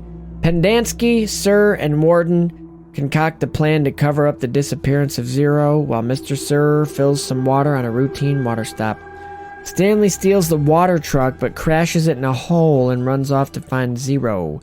After miles of walking that was cut out from the book, thankfully, he finds Zero taking shelter under Sam the Onion Man's boat and living off rotten canned peaches. Just crawling with bacteria. Stanley remembers the story of his great-grandfather finding refuge on God's thumb and then sees the mountain that resembles the thumb. They head toward the mountains and Zero almost dies from food poisoning and exhaustion. They make it to the mountains again. This is a very drawn-out bit. Very drawn out. No, in the book. Oh. It's very right to the That's kind point of here. drawn out in the movie, too. But they make it to the top, discover a valley of water, plants, and onions. They feast on onions and dirty water for a few days before Stanley says they need to go back and find Kate Barlow's treasure from the original hole where he found the lipstick tube because he remembers the big rock. He remembers where exactly it is. In the book, Yep. they get breakfast. Okay, sorry. They find it along with a family of yellow spotted lizards and then get found by the three villains who wait for them to die, but they never do. Stanley's lawyer comes and Zero sees the treasure chest has Stanley's name on it because Yelnats is spelled backwards. Stanley spelled backwards.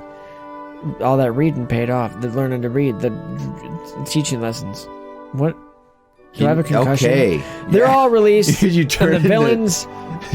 The villains Chris are Farley arrested, and Almost Heroes. The villains are arrested, and the camp is surrendered to the state.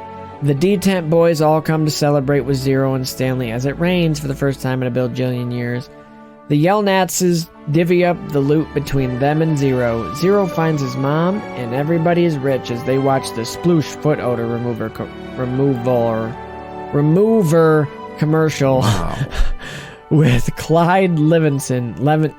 Wow. With Clyde David Sweetfeet. Levinson's brother? The brother, D-Tent boys are there, and all is well that ends well. Camp Green Lake becomes the very bane of Mr. Sir, or should I say Miriam, existence.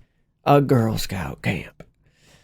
So right off the bat... This ain't no Girl Scout camp. Two big changes that three changes that are pretty significant.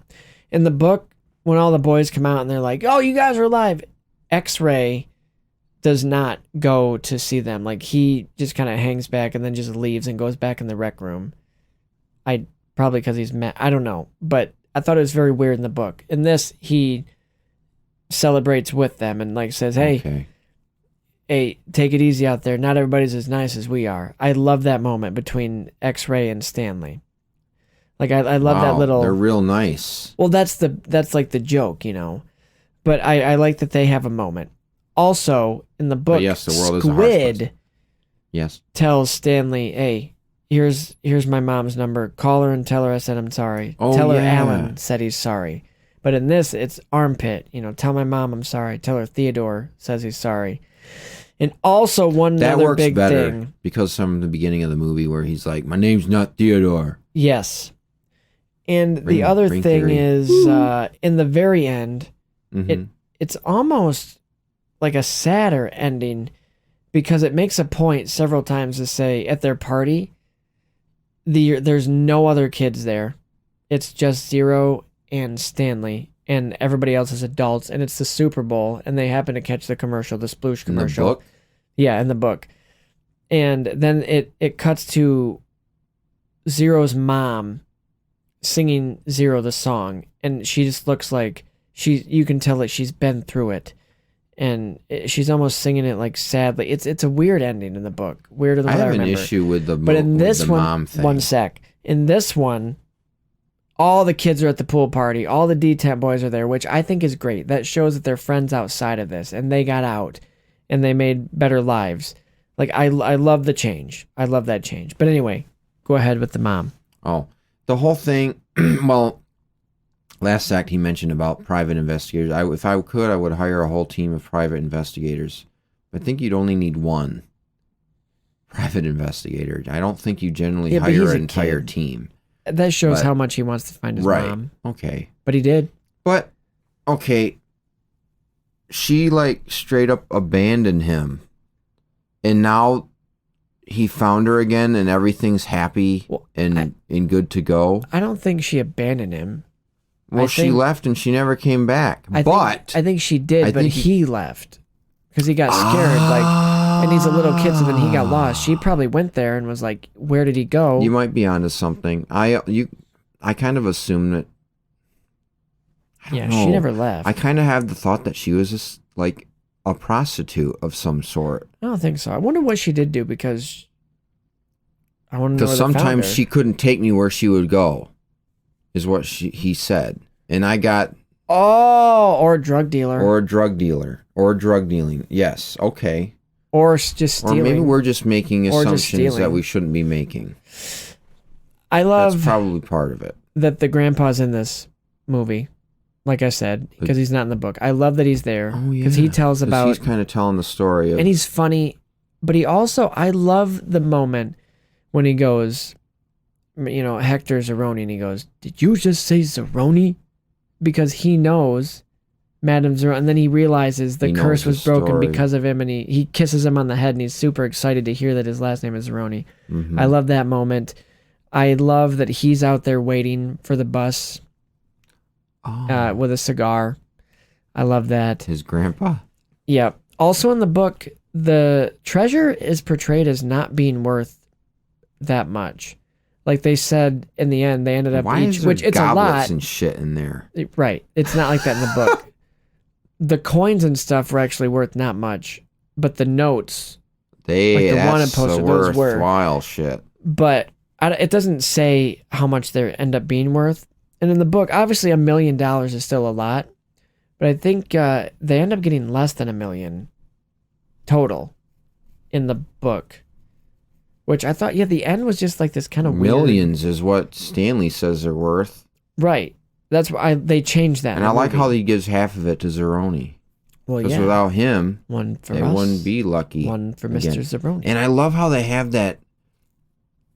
That's what I was talking about. That how they continue the idea of the next generations fulfilling the destiny of the mistakes of the father, whatever. Well, we learned Zero tells him that was really badly said, but you get what I'm saying.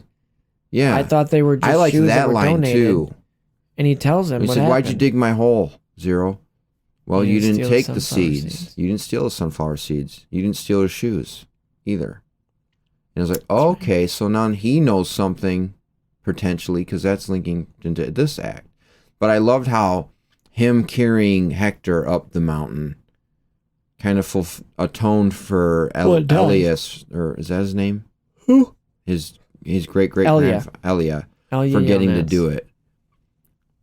And it's hit on the nose. It kind of hear the voiceover. Reminds me of Star Wars a little bit in terms of the next generation will fulfill what the last one didn't.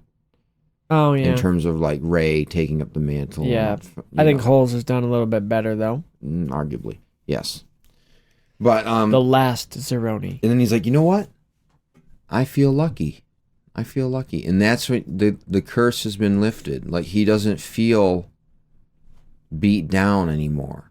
No, because he literally broke the curse. Like it in this world that was an actual curse, and he fulfilled it, and the curse was broken.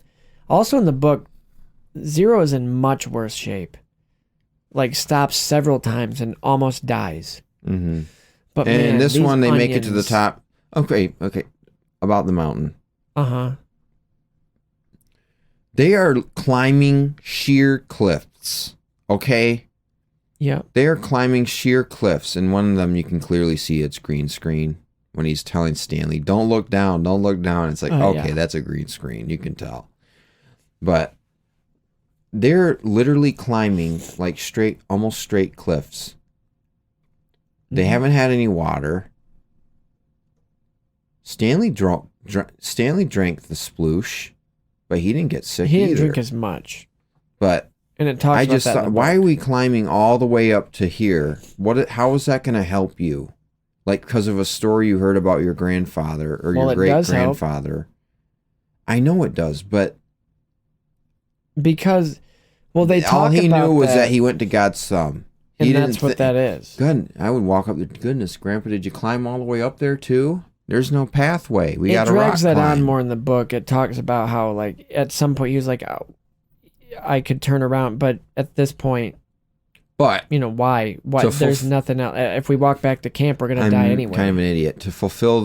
To rectify the curse, he had to carry him up. To fulfill Madame Zeroni's destiny. Yeah. That's what it is. This movie's more like The Dark Knight Rises than anything. All eternity. Yeah. I want a pipe. Let me get like into the has. camera. That long pipe. It's not funny, but just when she's sitting there waiting for me, she's checking her. He said he was supposed to take the pig up. He did. The pig is fat. He was supposed that mother. Yeah. He was supposed to be back here to carry me up there. He does. She does a Sophia Petrillo. I bet you he went off to America and forgot about me. And then I it put a cuts to him Sicilian going, "Oh, I curse think I on forgot about her." You put what? Have you ever seen Golden Girls? I mean, not enough to understand. Her mom, Sophia, and she goes, "Picture this, Sicily, 19, whatever." She's like, "I just put a curse on you." She did. Go hug a landmine. Wow. Is that a line from Golden Girls? I'm sure Chris her has heard ex-husband, Stan. Hi, Dorothy. Go hug a landmine. That show's legit hilarious. It is. It has And some of the now- best sitcom writing I've ever. None of them are alive anymore, right? Because Betty White was the last one. Mm-hmm. I still can't. Sometimes I'll think of that and be like, she's not with us anymore. That's so. I thought she was going to live forever. I know. But hey. I still think the comic irony of her doing that People magazine spread about my 100th birthday, and then she passes literally right before Yeah, it's sad. the birthday, and I'm thinking she's probably up there laughing at just the irony of the situation, the humor of it. Like, it's sad, She of course, is. that she passed. But she'd find the humor in it. But that's what I'm thinking. That's we what were I'm so thinking. pumped about it. They had plans, I spent all know. this money. Not here. Wow. Not there. Not here, not there. I mean, I'm up here. I'm celebrating up here. But yeah, there's a lot of deepness and emotional stuff. So Sam's in this onion movie. farm was on God's thumb. Yeah, that's where he went. He went across the That lake. must have been a deep ass lake.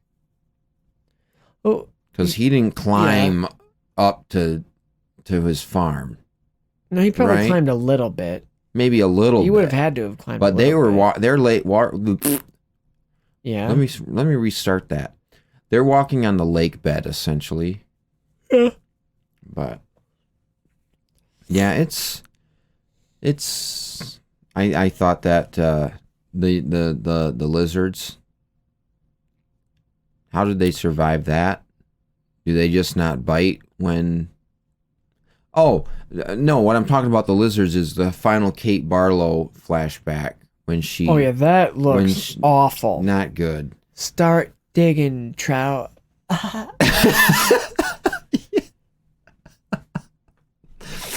It contradicts what Mr. Sir said at the beginning of the movie. You will die a slow and painful death. Well, she had every time. She didn't have the will. She was Padme in that. She didn't have the will to Bullshit. live. So you're saying you don't know why the boys didn't get bit? Yes. Did you not pay attention to Sam? They I dropped did those not clues. pay attention to Sam. There's a part when these Forgive boys me. go, I don't care how much gold The is there." onions. Yeah.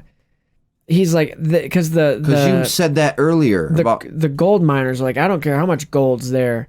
Like, I'm not going near that's inhabited by the lizards.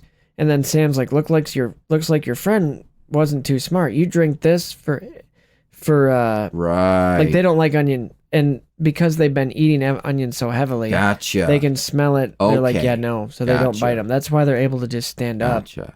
And then and it's walk out. despicable how she's all making shit up like, oh, well, we had tried to find them. They ran away and blah, blah, blah, and all this. And he's like, wait a minute. And then he stands up. What I should thought, we tell them will happen to them? Use your imagination. I love that yelp. do what, Or however. do what I say. What did she say? I thought it would have been funny if Sir said, nothing. But you didn't like say that. anything either.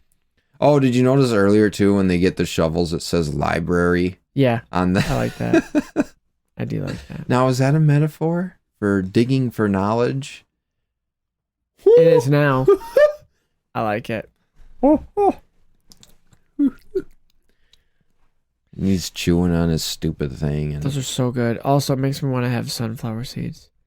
Also, we learn we get the fruition of the peaches with the onions, the peaches and the onions when and that was right after he carried him up the mountain too. Yeah, literally right after he puts the thing on top of the dad. You're talking the dad. You didn't meant just so Fonz puts it on top of the oven, falls in. He's like, I didn't realize it fell in. honey, I want you to smell this. I don't smell this. anything. What? I love that. I love it's such a what? I don't smell anything. I don't smell I told you I was on the brink of no stink. I love that scene. Honey, I don't smell anything. What? That was another thing when during the whole fight scene in Act 2 when he's like, I'm teaching Zero how to read. What? Yeah. What? I don't appreciate, like, why? Mr. Sir. Why can't I just dig my own hole and teach Zero how to read? Because I said Listen, Stanley, we know you mean well, but why? It wasn't why? the hot fumes that got to him. It was the pressure of, but why wouldn't she just like, oh, well. Yeah, because she's a cold... Because that would make him smart. Sigourney Weaver is a He's good a smart looking... kid. She's an attractive woman. She's okay. And I think they did something to make her look shorter or something, because she's notoriously a very tall woman. I thought she looked tall in this. Head of a gun bound sometime. What? I don't get that. That's the song. I don't know what they're saying. Had to get a vet tech sometime. Had to get a vet tech sometime. That was stupid. Hey, easy with that. That truck is really slow, but then again, Stanley is not a licensed driver. Yeah. Yeah, I just like, why wouldn't I do like that? Oh yeah, Miss Catherine. Did you remember she turns into Cartman? We saw you heading back with the shovel, Miss Catherine. Oh, you're talking girl, about that grew up. Yeah, Linda, whatever. That you're you? one of the best students. And she's like, "We found it, Miss Catherine." Catherine. Oh man. Start. Respect my authority. Authority. We own the lake. My daddy owns the lake. I thought, why did he have to do that shit? Because he's a dick. Because he's mocking. The duck may swim on the lake. I'm tired of digging a hole. That's just too damn bad. Keep digging. Excuse me. You feel bad for her. I feel bad for her at the end a little bit. Because she... I don't. Okay. Just as a kid, I did. In that moment where she's like, please, Stanley, just let me look. Because her dad or grandpa was making her dig for this ever since she was a kid. And she made the choice to keep doing that as her family's legacy. And that was her choice. But I still feel bad that she wasted her life practically doing this. And then when push comes to shove, and she did some awful things, true. But when she's like, Stanley, please just let me look. And he's like, excuse me? I love that. Just like, what would have made it better is if a deleted scene. Check what I thought. Merriam-Webster. How's the dictionary coming? Yeah. I know. Well, yeah, like you didn't know Pendansky wasn't no doctor either. Yeah. Yeah, they turn into bumbling henchmen in Act 3. I mean, they kind of were the whole time. I know, but they weren't shown that way until Act 3. When Pendansky's turn in the book happened, I did not see it because they portrayed him as such a nice guy. I mentioned the Cruella de Vil thing because they remind me of the two bumbling henchmen of Cruella. Horace and... Woof, Come on. woof. I need to know their names now. Glenn Close, perfect Cruella de Vil. Perfect Cruella de Vil. Emma Stone, very different take. I always remember, I think we should do those movies at some point. 101, sure. 102 Dalmatians. Sure. But I always remember the trailers where they show Glenn Close with her Jasper, laugh. by the way. Her laugh. Yeah, oh man. With like the lightning. Yeah. Scary. She is one of the great movie villains of all time. And then she's killed off in Guardian off screen. Here's our big name, Glenn Close. We got what's his face? John C. Reilly, who I think lives in West Michigan, by the way. He has a vacation home in Muskegon. Does he? Have you seen him? So I haven't. Or up You're right, in Whitehall. It's Whitehall. I think it was in Muskegon when we took our anniversary thing. We were at an where were we? I think we were at an ice cream place. No, I don't know if we were ice there. Cream place? I don't know if it was Muskegon or not. No. It wasn't Muskegon. It wasn't Muskegon. Oh. It was at Mac Woods Dune rides. You ever done those? Anyway. Oh no, I've seen that. I heard Silver somebody Lake. talking, and they're like, "Yeah, John C. Reilly, the actor. Yeah, we saw him at the," and I think people are seeing him. And I saw an article on Google that people are seeing him around here, and it's like, does John C. Reilly live in? I think he really does have a vacation home in Whitehall, Montague area. I'm gonna find why. Because it's a lovely place to live. You should check I've it never out. Been there. We should go to the deck sometime again. Did you like it there? That place was awesome. Was it the great? Portion was huge. They So I got a redesigned the salad. whole thing. It was not that going on. elaborate. They had dueling pianos. Okay, there, the that night was we cool. went. I didn't go there during any performing. I got to go stuff. back and try some brisket because I got the I have chicken. to I got try the that Nashville too. chicken. I didn't like but the I gotta mac get and that. cheese. I bought a sticker for my water bottle. It's a little dog with sunglasses. Oh yeah, it's a cool place. They totally remodeled it like last year. There's a lot of walking that takes place. Like there's just so many different levels. Mm-hmm. But anyway, holes. We're kind of wrapping it up here, but yeah, just the everything coming back from the flashbacks and being resolved in a meaningful way. Everything that happens is earned. Mm-hmm. It's earned. I love the look of the little refuge that they take up there. Love the sound effects of them eating the onions. The onions because it's an apple with edible covering. I love how, yeah. What is it? It's a hot fudge sundae. Just eat it. But I would, if sweet onions are good. Like if you ever have a sweet onion chicken teriyaki? Never. Or like a sweet onion dressing or something. Like a Vidalia onion, those sweet onions. Those are sweet. Those are delicious. I did think the ending was way too abrupt. Why is that? Because I do like the suburban, like, how realistic it would be. Like, it's coming on, boys, it's coming on. And Henry Winkler's got the tray with all the meats and the burgers and stuff. And I did like that. Because you can totally get that vibe that Henry Winkler would be that kind of guy. I don't know if Sweet Feet would be hanging out with him, though. No. Also, do you know who that is? Here's a little sports corner for you, Joel. Okay, who is it? That is Rick Fox. No one cares. He played in the NBA, and then after he retired, he became an actor. He was on like Law and Order a couple times too. Well, guess what? He played for the Lakers on one of their championship teams. He ain't no fan of mine. Well, I was a fan of his. He was one of my favorite players. Good for you. Let's get on with the fucking show. Yeah, your sports ball. Let me care about your sports ball. Joel, we care. And we care about you. We do. We love you, Joel. Okay. Love's a strong word. Well, one that I feel comfortable using for Joel. The ending was abrupt in that we see the rain scene, everything at the camp. We cut to Hector doing this thing before jumping in the pool. We hear the voiceover. Oh, Hector hired that team of private investigators, found his mom, all that. We're at the apartment. We're divvying up the money, all this stuff. And then it shows the commercial. Sploosh. And I always use it, sploosh. And then they like do the with the show with this. And then it shows to me, them he was clapping and always shit. stinky feet. Yeah, that was stupid. Yeah, you never catch a professional athlete doing a commercial like that.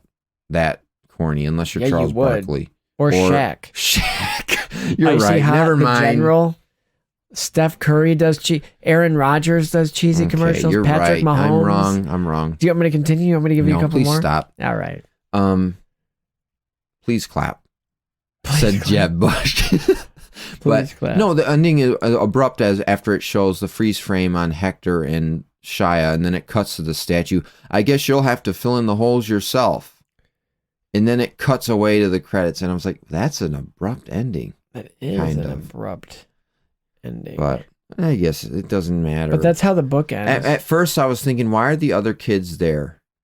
But I agree with you and how you said it, how it's different from the book, because it does show that, okay, even though they were mean, and to me, that's kind of inconsistent. I don't really like that, but I agree. But they're all friends in the end. Sorry, Joel, I'm yawning. I agree that they kind of made it so that they got out of the camp altogether as they bonded during this experience, even though they fought and they like betrayed each other at times. Very true, they did. And that's because they were in a very unfair situation and whatever.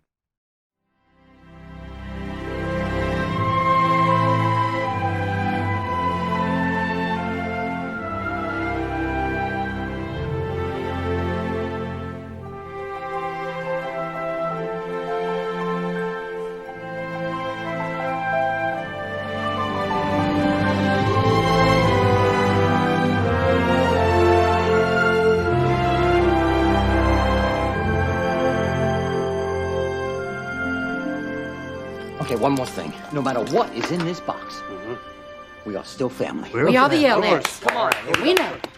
Cross your fingers. Two. Come on, three. Oh my God, honey, you still got it. You are so strong. Oh, my God. Yeah. Oh, my goodness. Let me see that. Sure. Look at this.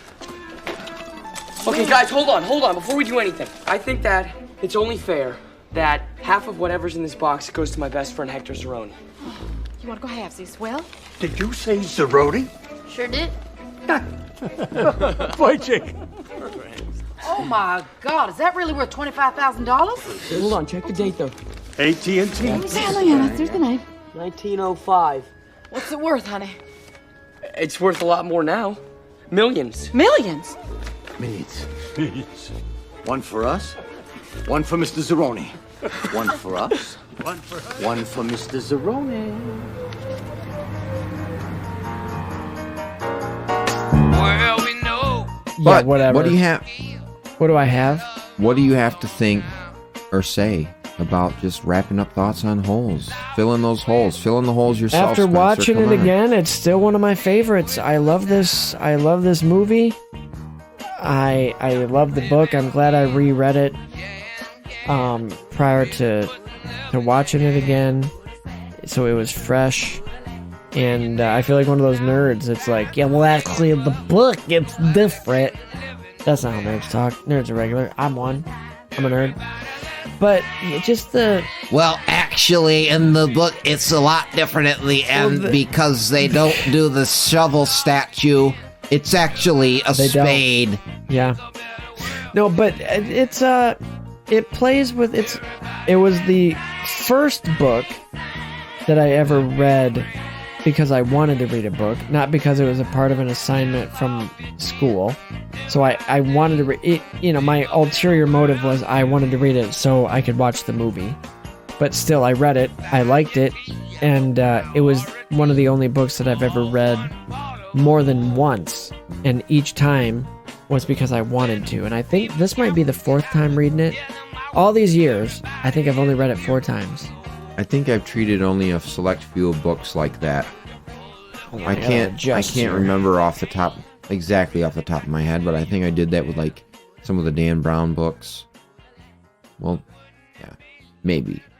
But those movies came out way after those books were published. Whatever. But with The Hobbit, that's the nearest book I can think of where I did that. Because the final Hobbit movie was coming out with Battle of Five Armies, and I wanted to read. I wanted to finish the book because I had never read The Hobbit. I would always read like the first 3 or 4 chapters and then quit. And I saw the first 2 Hobbit movies without reading the book. And then for the last one, I was like, I'm going to read this whole book because I want to get the experience of reading the original story. Sure. And then go see the movie. So I actually really enjoyed that experience. Yeah, there's not a lot of books I've read twice. I'm counting the Harry Potter series as one. Me neither. I've read that exactly twice, all the way through. No, once all the way through. But some of them, the first 5 I've read exactly I really want twice. to get back into reading. Holes I've read 4 or more Still times. haven't finished Philosopher's Stone. Shame And then on there me, is dude. there's a graphic novel. It's a DC graphic novel. It's called Kingdom Come. I've read that twice. Have you read the second book to Holes? I think you said you didn't. I have right? not. You should. No, I have not. I mean, and this is obviously I've read children's books multiple times, but chapter books. This is one of the few that I've read twice because I wanted to. Mm-hmm. Cool. Well, I might go back and read it now. Do it. I might go back and read it now. It's a quick read. I do like how it deals with like mature subject matter, and it's a great educational tool for kids in elementary school to teach about slavery. Because the story is a metaphor, and it includes. Which means naturally it'll get banned here pretty soon. So read it while you can, teens. Well, it has to do with slavery because they in the way they frame it in the movie with the music, they're kind of like the work songs that the chain gangs would sing. Yeah, that California bound sometime. Yeah, something like that, or like the John Henry sort of thing. Oh, let's go down, let's go down. Yeah. I love that. I love the music in this. It kind of follow it goes into the historic aspect of how during the times of slavery and during the times of chain gangs and things like that, they would sing work songs. The movie, the music is very work. And Sam and Kate, yeah. very progressive, I feel, for the time period. I mean, interracial relationships were not taboo in 2003. No. But the way they depicted it in this movie, you could argue that some of this movie is almost, you might be able to argue this, more progressive than the movies that are coming out now.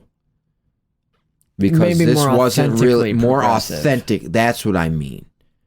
Like, not, sometimes it may come across as forced. Or what was the word? Yeah, this did not seem forced. Mm-mm. Yeah. No. Not like the lesbian kiss in Rise of Skywalker. That was just shoved in there. That was a check mark. Okay, we covered them. Yeah. Do not do that. This composer. And then they call Hector Stanley's slave because he's helping him dig his hole. Well, hey, why don't you dumbasses partner up and dig your holes? Didn't you think of that? They didn't want to. I mean, honestly, that would make things go a lot faster. I'm going to help you dig your hole, and then we're going to go over to my hole, and you're going to help me dig my hole. But then you're not building your character. You're not building. But they wouldn't know. Well, they might. Mr. Sir, they drop him off. There's times when they're out there digging alone. Do you know the video game Star Wars Shadows of the Empire? I do, but I've never played it. Joel McNeely. He did the music for that. Family Guy. He did the music for this. The Adventures of Young Indiana Jones. He did Galaxy Quest. And Galaxy Quest has a very good score. Darkwing Duck. He did an episode. Joel McNeely. He's great. Parent Trap 3, 1989. I didn't know there was. I didn't know that was a franchise. Shoot. I like how they keep layering the relationship of these families and these characters together. Yeah. Like you got what's the guy's name with the pigs? Elia? The grandfather. That is a schmuck. Great grandfather. What's his name? The great great grandfather? Elia Yelnats. Elia Yelnats. But I want to know how it goes name. all the way back to him with Zeroni, and then we go to Sam and Kate, and their relationship is important because of the history behind Camp Green Lake and how she interacted with the Yelnats clan. Right. And how their love, the love between Sam and Kate, what's the word? Manifesting in the cure for stinkiness, I guess you could say, with the peaches and the onions combined, gets rid of the odor. I do like that. I did write a little thing like, oh, is it like getting rid of the stink of slavery and racism? But I don't know about going that far. Oh, you know what? You know why that judge was such a dick? Hair in my mouth. What? You know why the judge was such a dick? Is because the actor's name is Michael Cavanaugh. Cavanaugh, the judge. Judge Kavanaugh?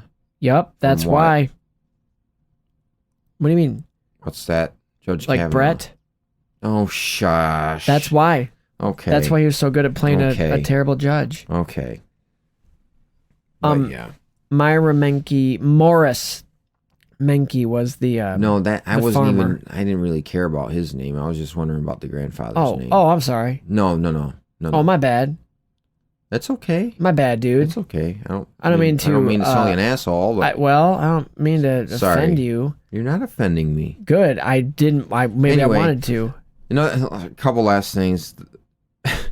The whole relationship between the boys being inconsistent, I complained about it the whole time. And then how is this damn camp able to operate within the law? Because they don't know. There's no way. No, there isn't. On That's why it's shut down God's green immediately. earth that camp would be allowed to run. After how? Like, are there success stories, cases from this place where kids got out of it? And yeah. Well, every kid that gets out of it is boys. bit by a rattlesnake. So maybe we should look into this. They're all just sick of it. Like, yo, just kill either. Barf bag. He's like, I'm getting out of this fucking place. But once he's out of the hospital, wouldn't they just send him back? Okay, Right. you're good to go. Well, they'll send him to the Girl Scout camp now. This ain't no Girl Scouts camp. I got a story for you Girl Scouts. Once upon a time, there was a lake. Magical place where it never rained. The end. And then I hear one of the kids, sometimes I don't get anything he says or whatever. I don't get it. Yeah. I like the diversity. Yeah. It's not just all white kids. Right. And then one black kid. Mm-hmm. There's Zigzag, Stanley, Squid. They're all white. They're Jewish. Okay. Shia LaBeouf is Jewish. And that Cleo is adding Thomas. into the diversity. The kid that plays Zero celebrated his bar mitzvah during filming, so he's Jewish in real life. He's Jewish? Yeah. Wow. I don't mean that to be like, you looked at me like, wow, Christian. No, I wasn't. Fucker. No. But, yeah, so there's, Do you know there's what three he white does? kids. And right now, isn't he like a music producer? He's in Is he a music producer? Or am I thinking of somebody else? He's in a live action thing. Oh, yeah? Oh, hold on. Do you need to time code this? No, I don't. I got it. I found it. I'm going to show you. Hold on. He has like a bunch of brothers and they all look the same. Okay. He was in Coach Carter, one of the basketball players. What is happening? Right here. There's a My Hero Academia live action. I don't even know what that is. It's an anime. Very popular, very good anime, by the way. Okay, show me. And then I'm we'll wrap showing it you up. in just a second. This is completely relevant. This is completely hope relevant. so. It's a UALA Pilot Episode 0 My Hero Academia Conceptual Spinoff. Tell me who that looks like. It looks like him as his brother. That's him. It is? That's Zero. He has like brothers and they all look exactly like. No, that's him. Oh, I believe you. But I'm saying there's a picture of all them and you're like, I don't know which one Zero is. Are they all actors? I don't think so. Okay, so yeah. Friendly remind. Oh shit! What? Friendly reminder that the director of this short is the action designer on Shang-Chi in The Legend of the Ten Rings. Oh no! Wow. But yeah, I just wanted to show you that because he did go on. He acted in this concept video. He looks almost exactly the same. Yeah, except when he was a kid, older. except older and has a beard. Which that would make a lot of sense if you grow. You would look the same. Smart ass. Okay. But older, yeah. Okay. But overall, I do like the movie. It brings me back. It's nostalgic. It reminds me of my days in elementary school and those good old days of watching the Disney Channel on an afternoon after school or on a weekend. It's got a good message. It's got some good life lessons. It's a good teaching educational tool for racism and slavery. Yeah. And obviously you heard from my little thing at the beginning. It's getting the conversation going already at 4 years old. Mm-hmm. Now he's just asking. Right on. And it was a good read. It was good to get back in there and read it to him and share it with him for the first time, and he enjoyed it. So now we'll just have to wait a few years until he can read himself, and we'll stick it in front of him. But I read myself. Very good. Wait. Very good. I hear an echo. Oh! Anyway. Crickets. Yeah. So, hey, thanks. Thanks for listening to our one-off. Thanks for listening to our one-off. Are we ranking this? No. I feel like thought you didn't want to. But we covered it. I feel like we had. Well, then that would mean we'd have to do the ring or the room. We'd have to rank the room. Yeah, we didn't do that. I'll rank the room. I'll rank it right now. Maybe we can do it on a 100th. We can just do a. We'll do an updated ranking with everything. Okay. Okay. Yeah, play us out with your thing. All right. Not with. I mean, you. With my thing. Not a log. I don't have a log, but. Okay. Anyways, moving on to our closing remarks here. Room tone. We got to hear room tone. Time code. No. If I ever say that, just know that I'm never going to be for real. I gotcha. Unless it's me saying something horrible, where I'm like, hey, you left that Vivica A. Fox get in the bed. Horrible. I don't remember that. I think that was Joel. You didn't? No, you said. I said. Well, the first time we see Will Smith, he's in bed with Vivica A. Fox, and you said where she belongs. Yeah, but I didn't. And I was mean like, wow. I didn't mean it how I meant it. I know how I said it. Nobody ever. Sometimes people don't mean what they say when things like me. I don't know how to talk anymore. Right. Well, why don't you start by playing us out? Why don't I start by playing us out? Thank you, everybody, for tuning into this special one-off. We dug ourselves into a real hole this one. Good one.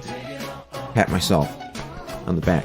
But anyway, we're happy to have you. We're happy that you joined us for this episode. We can't wait to have you on the next one, which we're not to that point yet. Nope. Damn it. But no. Anyway, we're just next one's a big one. We're just 100th. Keep going. We're on so we're not doing a movie. We're excited. We're just excited to get the gang together. We're just gonna chit chat. We're gonna talk some funny memories, funny stuff from our chat. Maybe we should do food. We could do food. Depends. Can't be next week. I'm camping. We could do. We'll talk it's just amongst gonna be. It's not going to be focused on any movies or anything. Movies will probably come up. Well, absolutely. We're going to share some bits from our group chat. I guarantee that. And it's going to be nice. It's going to be nice to be able to just kind of roast each like other. Our anniversary episode where we can just talk about whatever we want to talk about. Not Star Wars. Yeah, we did talk about Star Wars almost exclusively that whole episode. But thanks for listening. Thanks to the bots. That's an inside joke. If it is real people, then great. Do you want to give context for that? No, I will not. No, I don't think I will. Okay, Joe. Find us, like I said at the top, on the Facebook, Instagram. Listen to us wherever your podcasts are sold for free. That's my line. Damn it, Dwight. Well, I said it for you. I know. Thanks. Ooh. 100th episode. Anyway, all right. We cannot wait until the next one. That's right, Christian, because here at Sequel Net Podcast, all films are created. You fucker. That's right, Christian, because here at Sequel Men the Podcast, all films are created sequel, except for this one. Take care, bye.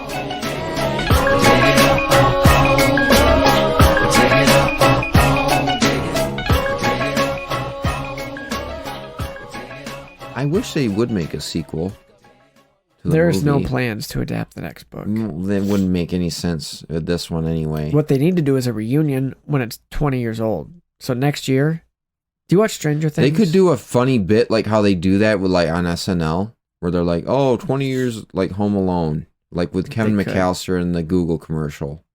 That's what I'm alluding to. Oh yeah. Speaking of having to wait 20 years, do you watch Stranger Things? No. Well, the next season isn't coming out till 2024. Why? Because there's a lot of effects. It's going to take a long time to shoot. Anyway.